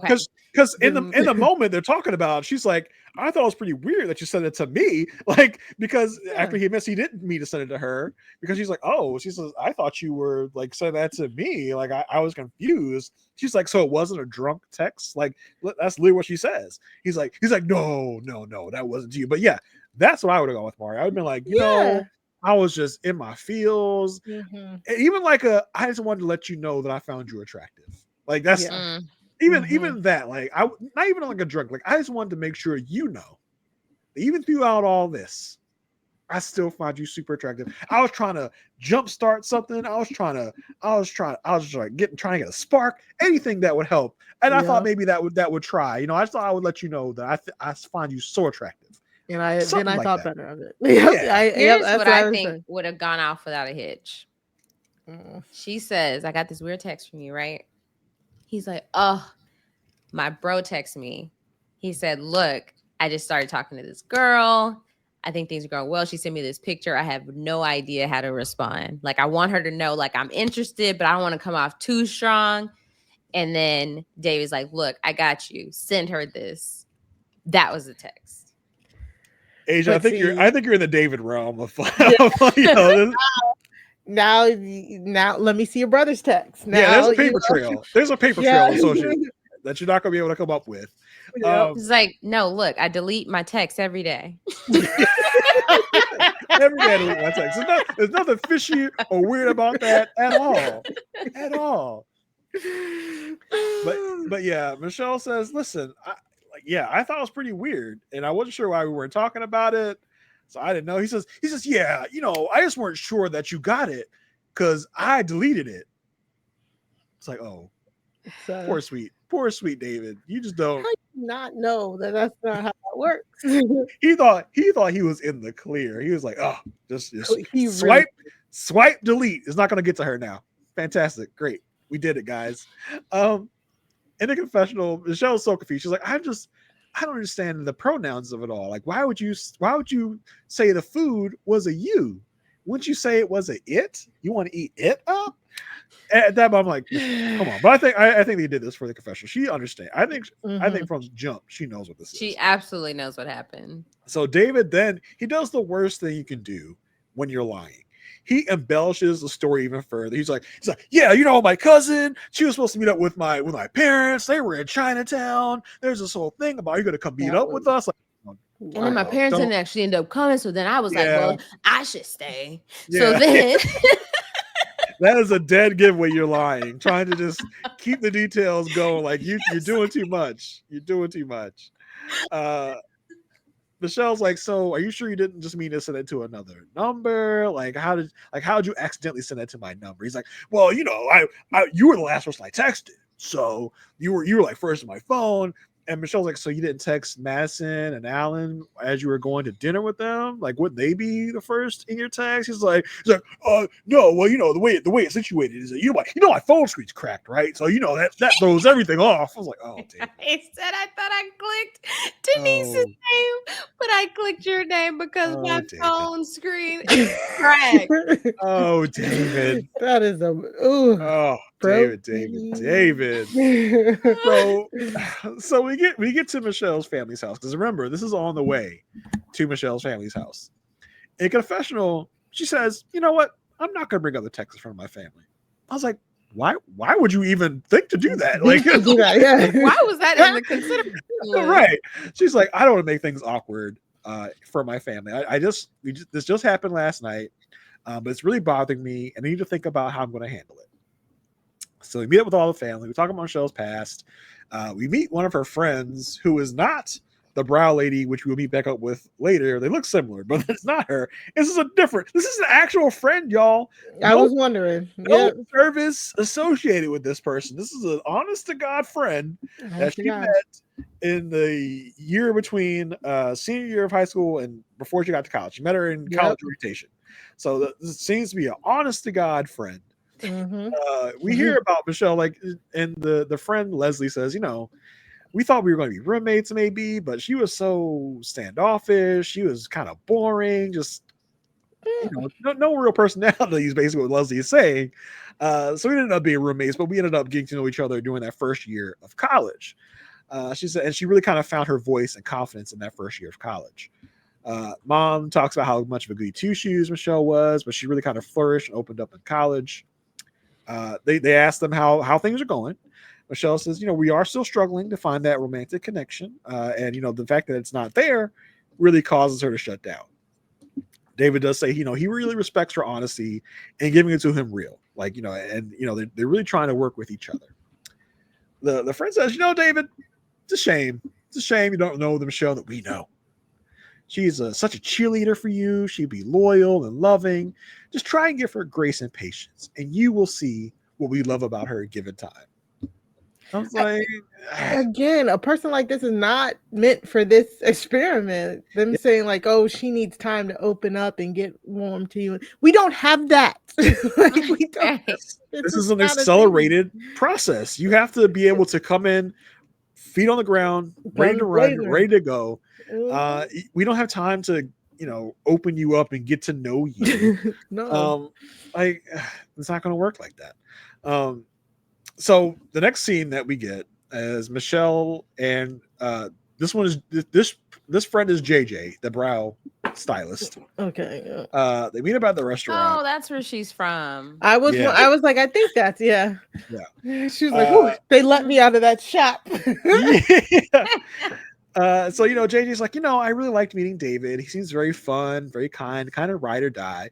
And Michelle, she agrees with all this. She's like, yeah, he's so nice. He's always checking in. He's offering to do stuff for me. And that's really wonderful. I'm like, so like, girl, the only problem is this man's paycheck. The only problem is this man's savings. Like literally, that's the problem. It's just so frustrating, so annoying. Because she's admitting this guy is like a wonderful guy for the most part. Yeah, she's he knew I was hanging out with you and asked if I needed anything. Yeah, like, so what's your problem, girl? Well, because now she wants to be like, oh, he's great, but he did this. Yeah, and so like somehow texting gets brought up and says, okay, so here's the thing. I received a text from David, and the convo that I had with him about it, from what I got from that, I feel like it was meant for someone else. She says, is there another Michelle he's sexting with? What is going on?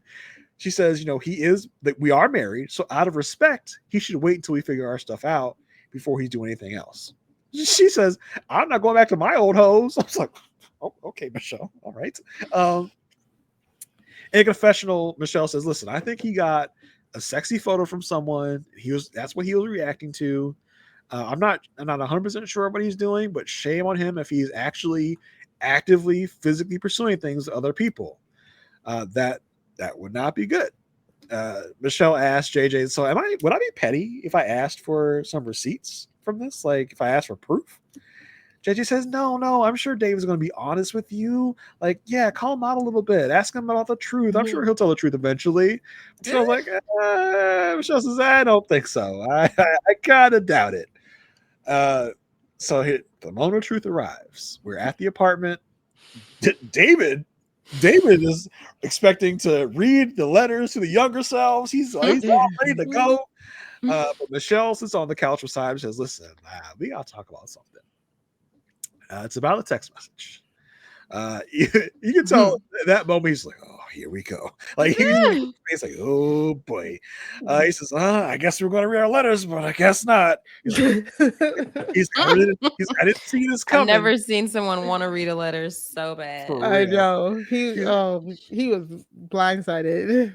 He's like, I didn't see this coming. She's like, well, I didn't see that text coming. I was like, oh, like, but you can tell Michelle's like, yeah, here we go. Like time to get my my licks. She getting her licks back. Yeah, here we go. Like you thought it was all about me. I was the villain. Now the story's changed. The tables have turned. So she says, so I just want to know, like, can you tell me again what this was? Like, she's basically like, so tell me the story again. I want to catch you in a lie. I want to see what you got to say. If you have the same story. He tells her it's the same story. He says, yeah, I was saying, I was supposed to say that the food was so good, I want to eat it up. But, that's not what it was. Michelle says, that's a pretty weird thing to say to your cousin. And he's like, me and my cousin, we're big foodies. He's like, all the time. He says, I call her my baby, my number one. She says, that's not normal for a cousin. He's like, we're not normal people. We're not a normal family. You calling us weird now? Huh? he says we're a different family. Not you and your bougie family. We're a different breed. Is basically what he's saying. When I tell you, watching this, like, I hate watching people live badly. It's pretty cringy. It's pretty cringy. Like, oh. He tells her, he's like, listen. He says, I tried to delete it so you wouldn't get this idea. He says, I got nothing to hide. Like you can go through my phone. And so she pretty much calls his bluff. And she's like, okay, well, let's see the photo. And he's like, oh, it's like the photo. Really? Like, you actually want to see the photo? Like, you really want to pull this up right now? He's like, he literally says, oh my grapes. Like, it's literally what he says. And he's going through the phone. He's like, you know, he's scrolling through the phone. You see, he's scrolling through a text combo that's all messages. He's scrolling. He's like, he's just trying to figure something out. He's like, I got nothing. He's like, you know what? I don't want to get into this. And she's like, so there's no photo. He's like, no, Michelle, there is no photo. She was asking what plate was it on? What was the food of? She's like, was your cousin in the photo? What was your cousin wearing? What was the food? Can you describe the food? And he's got nothing. The color of the plate. Yeah. You can tell he's like, I don't know, dumplings or I don't know what it was. Oh, it was just so fine, and you could just eat it all up. It was a white plate. I don't know. You can tell he's really getting agitated. He is really he is cornered now. And she says, seems like you're getting kind of defensive. He's like, no. He's like, I'm just sitting here very calm in my nice outfit. Like, okay. She says, you realize how this is making you look. He says, yeah, like I'm very confident in my answer. That's how it looked. Like, oh, David. He was sipping water. I was like, David. Oh, he is. The man was sweating. He was sweating. Yep. She says, well, have you texted any other girls in this relationship I should know about? He says, yeah, actually. He says, I texted with someone that I got coffee for this morning that I used to date on Tinder. I was like, oh. Like, when he said that, I was like, oh. Like, that was all coming out. He names 3 different people. Jackie O, my friend, a good friend.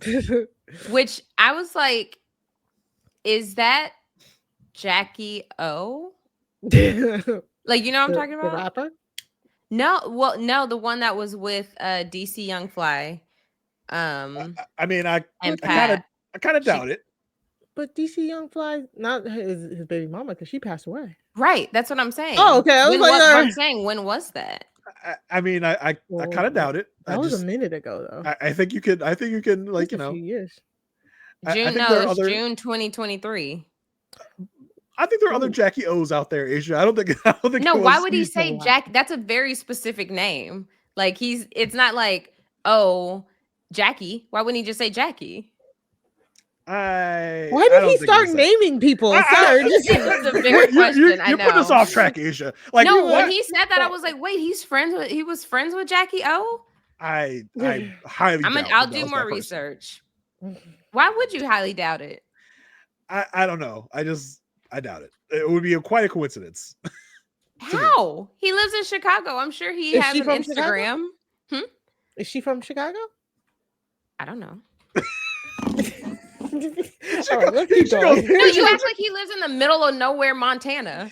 I think it would just be very weird just to be the Jackie O. I think you can name other people Jackie O and it could be someone else. But anyway, either way. I don't know. I just feel like it was a very specific name. He names 3 people. He's like, yeah, this person, that person, and at least 2 of them are former Tinder flames. Why did that feel like so much longer ago than just last year? Oh my God, y'all. I know. Y'all suck. Anyway, he says. Sorry. He says he names these people, and Michelle's like, Michelle's flabbergasted. She's shocked. She's like, you realize how bad this looks? How this is not okay? He says, Can we acknowledge that? Why is she all of a sudden now acting like she's married? Like, I'm not defending David by any means. Listen, we're gonna talk about all of our thoughts on this. Let's get through the confrontation. No, I think we should keep interrupting you. Let's get through the confrontation first. So he says, she's like, David, you realize that that is not okay. Like, that is not a good thing to do. He's like, well, I didn't know that. He's like, that was not established. She says, well, I would assume that you would already know that. He says, oh, it's like, so that's the problem. Maybe we're having too many assumptions. I didn't know. Like, he says, I'm friends with a lot of my exes. She reached out and I reached back. What's the problem? Michelle says, the problem is that we are married. Normally, people don't go on dates with other women or sext other women. He says, I wasn't going on dates. I wasn't sexting anybody. She tells him, listen, my feelings are hurt. You're reaching out to other women. He says again, he's not. He says, listen, I told you and your family that I would respect you and I would never do that to you. And, he told everybody that he's not going to go back and forth with her. She can either accept it or not. Like you can just tell he's getting rather heated and defensive about this. He's been caught and he's panicking. In confessional, she says, he's just trying to end the conversation. It doesn't matter how she feels. He's giving her nothing to work with. He's going to stick with his story, and she knows he's lying. She says, am I just supposed to take your word for this? He's like, I would really appreciate if you took my word about this because I'm telling the truth. He says, and I don't want to talk about it anymore. Maybe we can talk about it another time. She says, okay. She gets up. She says, but you're lying. He's just like, okay, like whatever you want to think. He just left to shrug his shoulders, and that's the end. That's the end of the segment and the conversation. Now let's get into the rights and the wrongs. Asia, what do you think? So I'm not trying to. I think that they both are in the wrong here. I think with Michelle, she can't act all innocent now. You are completely erasing everything you've done up to this point to dismiss this man, to make him feel like we are not in this together. I don't even start to think that we are on the same page, because I think that I'm here and you're here. And in no way has their relationship felt like a marriage. In no way has their relationship felt like any type of even commitment to each other. But now the moment he does something that you feel so offended by, you think, oh my gosh, he has the audacity to be giving attention to another woman is what it is. Whether it's texting these three women that he admitted to for some reason, name dropping. So weird. And citing the sources. Tinder, why would you say that? He got a shovel and just started. Anything to stop talking about this text. Yeah. I'm gonna admit to even worse atrocities just to get myself out of this little one. Like, David, yes, exactly. What are you doing? And then now to be so, I'm married. Even JJ was like, oh, look at you. All of a sudden, acting like you're married. It's just like, now he's so in the wrong because now you want to act like you're married, but y'all aren't even in the same space to where you have to say, oh, what'd you do last night? Because y'all aren't in the same space. You just want him to sit in a corner and twiddle his thumbs and wait for you to come back around. But like I said, I'm not justifying his actions. I'm just saying the audacity of her to be upset. And then for him, if you want to do this, why still be in it? Bring in the experts. Let's have decision day today and move on. Why are we faking it? And why are we going through the motions for what? For who? It's not for us. Nope. We're not waiting, sitting on the edge of our seat, waiting to see how y'all blossom into a relationship. We know it's done. It's not going to happen. And he knows that too. Yes, they both know that. Yeah. So yeah, for me, definitely, it's like she was just so excited. She's so excited. See, look, he's the bad guy. We're not gonna continue because of him. Like she was waiting for that because up until this point, he had been the one, like it's seeming like he's the one that's trying. He's the one who's putting himself out there, and she's just like, you could tell she's mad. She was mad, and I think what happened is like, I think they've had some sort of understanding of trying not to make the other person look bad on camera, and like Michelle especially, because you could tell all this time like she's just worried about how she's coming across on TV, and I think he's been trying not to make her look bad on camera, but him trying is just making her what she was frustrated at him acting like he's trying because she feels like it was making her look bad. And then every other time that she did look bad, it was because of the experts. And because of the stuff she's doing. But I just think they probably had an off-camera conversation. So when she comes out with this, I think he's shocked because he's like, well, why are you trying to do this to me when we have an agreement that we're not trying to actively like make each other look bad on camera. Like that's how I feel, like what I'm taking away from the situation. I don't know if that we'll never know that unless they say that. But like, I just think he's taken aback because he's like, why are you actively trying to make me be the bad guy when technically David has never tried to make her be the bad guy? And it even more now makes me think that might be the case because they probably talked about just being friends or riding it out or whatever. And so if that is the understanding they have, I could see why on camera she's mad that he's saying stuff like, I do see something here, I want to continue, because she's probably like, why are you saying this stuff? We know that we're not going to be together, type thing. So I don't know. I just think he was definitely caught off guard by it. And she is actively trying to drag it, as we'll see from the next time on. But also, I'm very sure that he sent that text message to Madison, like, Michelle, Madison. And then on top of that, like, I think it's even kind of worse because it's like he was probably group texting Alan and Madison to coordinate where they were at. He probably saw her and then he tried to do a little sneak, like, trying to find Michelle, I didn't even think that. Yeah, to be like, oh, you look so fine, I can eat you up, and then accidentally sent it to Michelle. So he was trying to sneak twice, and it got snuck. It was bad.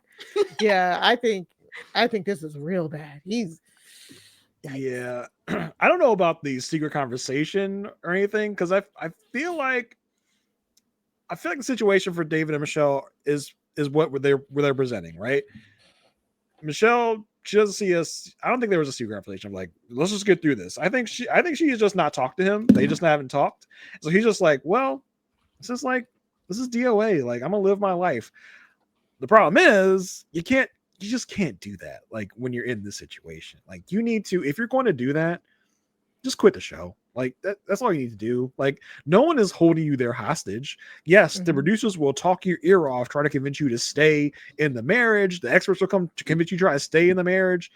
But if I'm David and I want to do my sneaky links on Tinder, I'm going to be like, I'm out, y'all. Peace. Like, I can't deal with her anymore. Like, no one will fault him for saying, I don't want to do this anymore.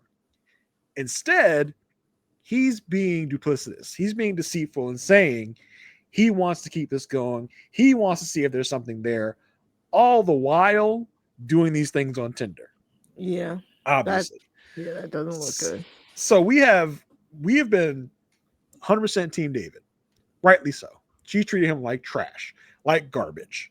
So I think it would be very easy for us to be like, oh, it's fine. There's nothing going on. Like, they're not really married, so it's fine for David to do this. But no, I think if we're going to make Ryan from the Houston season, hold him accountable for doing the same thing like this with an app on his phone in that Houston season, we got to do the same thing for David. Yes. The relationship is DOA. I said that. But I agree. He should call for I'm not saying you didn't. Yeah. I'm not saying you didn't. But also, it does feel a little different, though. Only because Ryan wasn't even trying. Like, he wasn't trying, and he didn't tell Brett that, like, like, but they're both in the same predicament of like, we know this is going nowhere. Like, true. Both Ryan and Brett knew it. David and Michelle know it. This is going nowhere. And so I do think Michelle, yes, she definitely sees the opportunity to be like, she's probably not really mad about this. She's not mad. She really just wants to drag him. She wants to, yeah. I did. Like, when he was admitting to the names, the look on her face was just pure disgust. She was a little giddy to me. She was like, yeah. So that's I mean, that also tells me there's like no secret conversation about like, you do whatever you want, I'll do whatever I want. I think it was just like, I'm gonna continue to string you along or think there's maybe a chance when there's not really one. And for me, this is a much worse look on David because he keeps saying he wants to try. He keeps saying he wants to do this. He keeps saying he's committed when he's not really committed. He was doing that all for cameras and for it to wait, is that what you think, or that's what she's thinking? No, that's what I think. No, I think he is where he's tried so hard and he's been met with a brick wall. So it's like, why am I trying? I'm wasting my time. But he's bring up the facade of, I still want to try. I still want to be in this.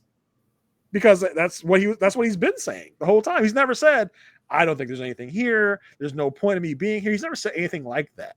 Like he's always put the position of like, I still want to try. I still want to do this. I still want to do that. If you are going on Tinder, you should be done. You should say, that's not what these are people he's met on Tinder in the past. Yeah, that he's either way. Okay, old man, you don't know how Tinder works. He's matched with them in the past, and they still have a friendship. No, he's sending a text to someone of "You're so damn fine, I want to eat you up." He's Madison. We know that. We don't know that. I'm 98% sure. I'm starting to doubt that it's Madison. Why? We got the preview with the hands.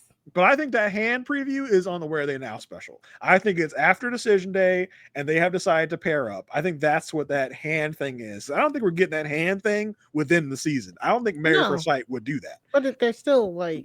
But I think they decide to get together after. I don't think they go from pure innocent friends, though, to flirting after decision day. Mm-hmm. I feel like they're flirting now. But in this circumstance, he's admitted to texting and meeting up with several different people. Because he's not committed. Like they're not in a relationship. But I know that. But the point is, if you're going to be meeting up with all these other women, then you need to cut it. If you are in this, you should not be meeting up with other women. I agree with Michelle in that instance. Yes, she's not being genuine herself, but I think in general, if you are in this for this 8 weeks, you should not be meeting up with former Tinder dates. Okay, so that gets into the conversation. So Jason, you're admitting here you don't believe men and women can be friends. Come on. Like, let's not. None of us are so naive to think that David and this person just met up for coffee. Like, come on now. Like, no one's that. Come on. I don't think he's hooking up with all three of them. That's what I was about to say. I think he probably was. He is the socialist butterfly on this cast. Yeah, I think he might be. Because he sent that text to somebody. Whether That's extreme.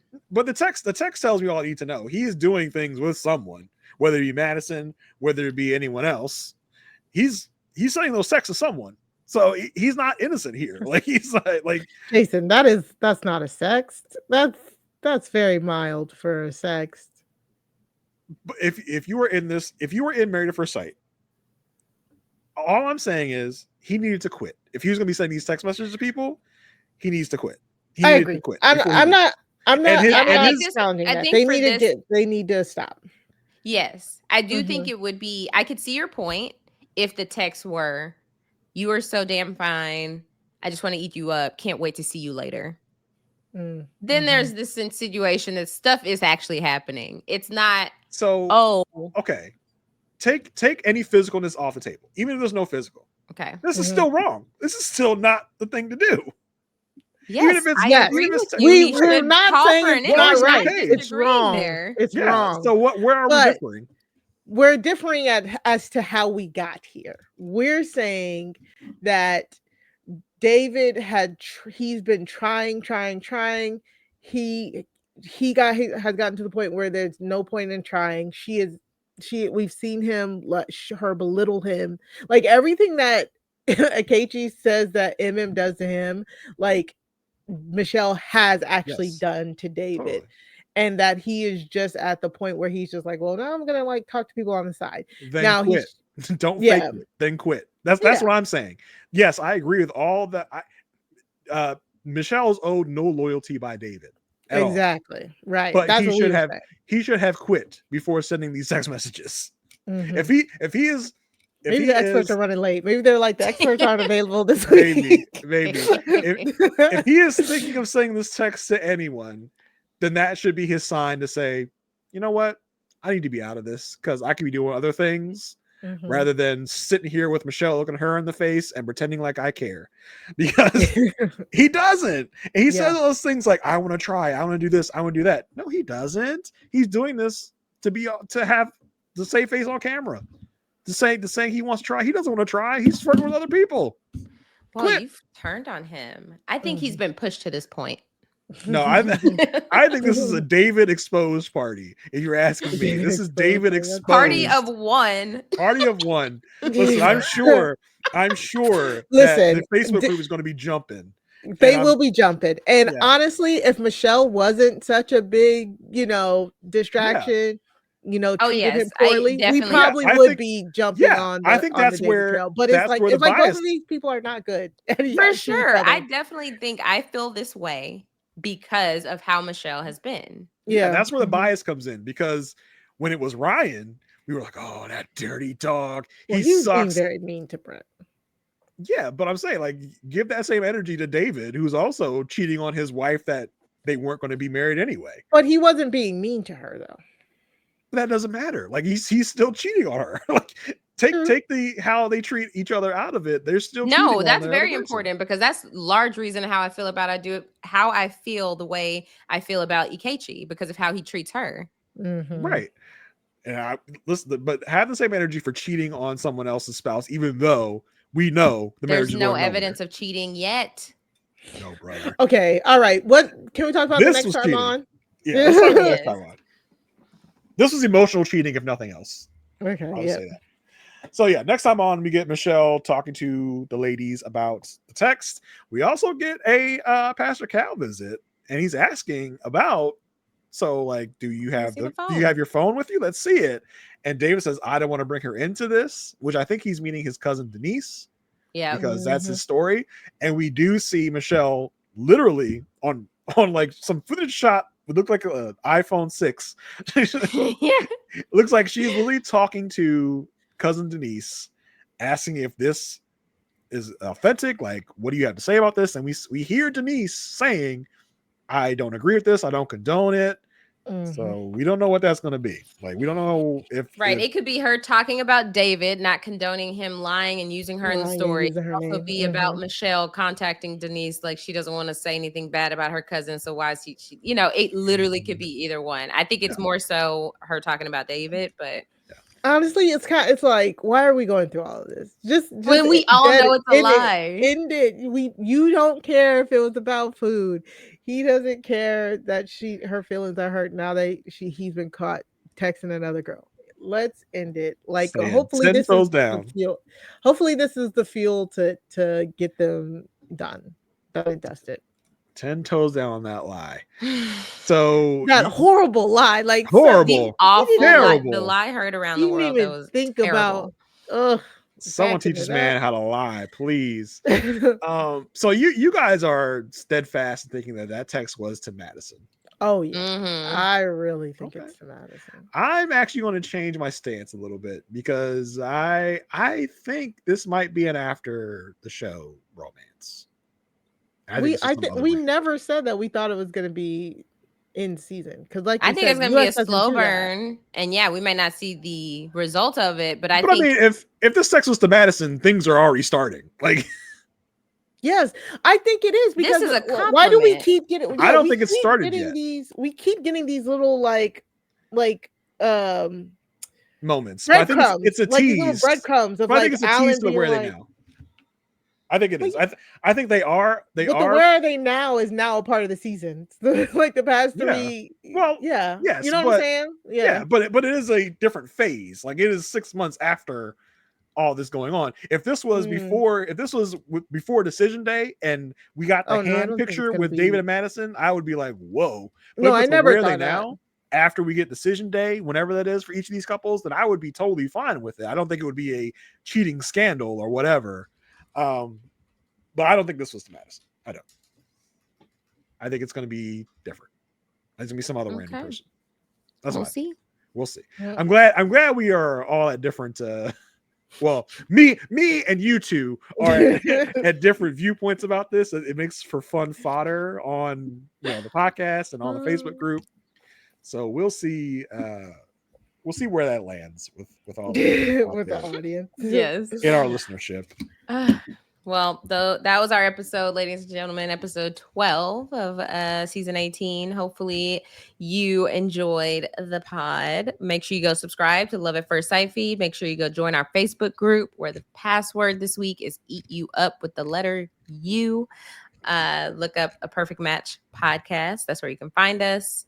And we'll see you next week to talk about episode 13. So Mari, what are you up to? Where can people find you? You can find me over on the Recap Kickback where me and Chappelle talk about whatever we want. Uh, we've been having a real fun time over there, just like chopping it up. We got AJ Norris in to come talk about oh god, what did we watch? It was something. The Diddy It's documentary, right? Yes, Diddy. Thank you. Yes, because it was so last minute. We like when I tell you, we watched it, podcasted it, all of that, booked AJ all within a day, and it was perfectly worth it. We go in on the Diddy making of a bad boy documentary on Peacock. So go to recapkickback.com or go to youtube.com/at recapkickback to watch that. Over on Crime Scene, me and Sarah Carradine bring True Crime Tuesdays. To you this week coming up, yes, no, today, dropping today, we talked about the Scam Goddess TV show. Scam Goddess has her own TV show now. We talked about episode 1. It airs on Freeform TV. When I tell you that show is so good, it was so good. We had a blast talking about it. We tweeted about it, and the Scam Goddess herself retweeted us. It's just amazing. So go check out Scam Goddess. You can watch it on Hulu now because it comes on Hulu the next day, and then you can listen to us talk about the first episode. So lots of fun over there. So go to Crime Scene Pod, Crime SEEN pod.com in order to subscribe, or type in Crime Scene wherever you get your podcasts.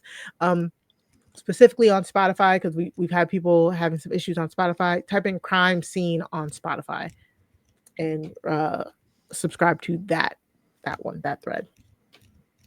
Love it. Oh wait, yeah, now sorry, I'm Blue looking up Sky Scam Goddess. at Mari Talks Too Much on Blue Sky, not on any of those other places. Jason, what are you up to? Where can people find you? You can send me a letter at P.O. Box 2056, Baltimore, Maryland. On Blue Sky, you can find me JR33D if you want to hit me up there. As far as podcasting goes, I am on The Good Pod with Marissa Garza, where we talk about The Good Wife and other Good Wife related properties. So come check us out there. Yeah, y'all can find me at Aysha like Aysha. It's AYSHA like ASIA. Just find me on Instagram. Everywhere else is just you don't know if it's here, if it's not. Like we're in a blender. I don't know where playing games. Right? Is YouTube Shorts down? I don't know. So it's like yoink. Psych, just kidding. Yep. It's here, it's not, whatever. So yeah, just find me at Aysha like Aysha. Aysha, the Facebook group was jumping like, oh my, RIP Tic Tac. And then it's like, nope, it's back. It's back. A day later. You want to know what's funny? It's still not back in the App Store, and people deleted TikTok once we were banned, right? Mm-hmm. And then now you can't even download it because it's gone from the App Store. So they're like, people are like, why did you delete an app that you've had for so long just from one day? And it's so funny that you say that too, because like there are apps on my phone that I have not used in years. Because I have not. Years. Like I would. That's so funny. Oh yes. So yeah, we had a whole Tic Tac funeral in the Facebook group, and then 5 hours later, never mind. Oh, never mind. We're back, y'all. Just kidding. Mm-hmm. Feels weird to even go back though. So like I'm like, whatever. Well, listen, especially after some things we found out specific about, messaging about its resurrection, which is like, oh, I don't know if I want to go back now. Well, y'all anyway. We'll be back next week. That's y'all's app. That's y'all's app. That's y'all's little app. By the clown president. That's y'all's app. That's y'all's little application. So yes, we will be back next week to talk about episode 13, and we will see y'all then. Bye.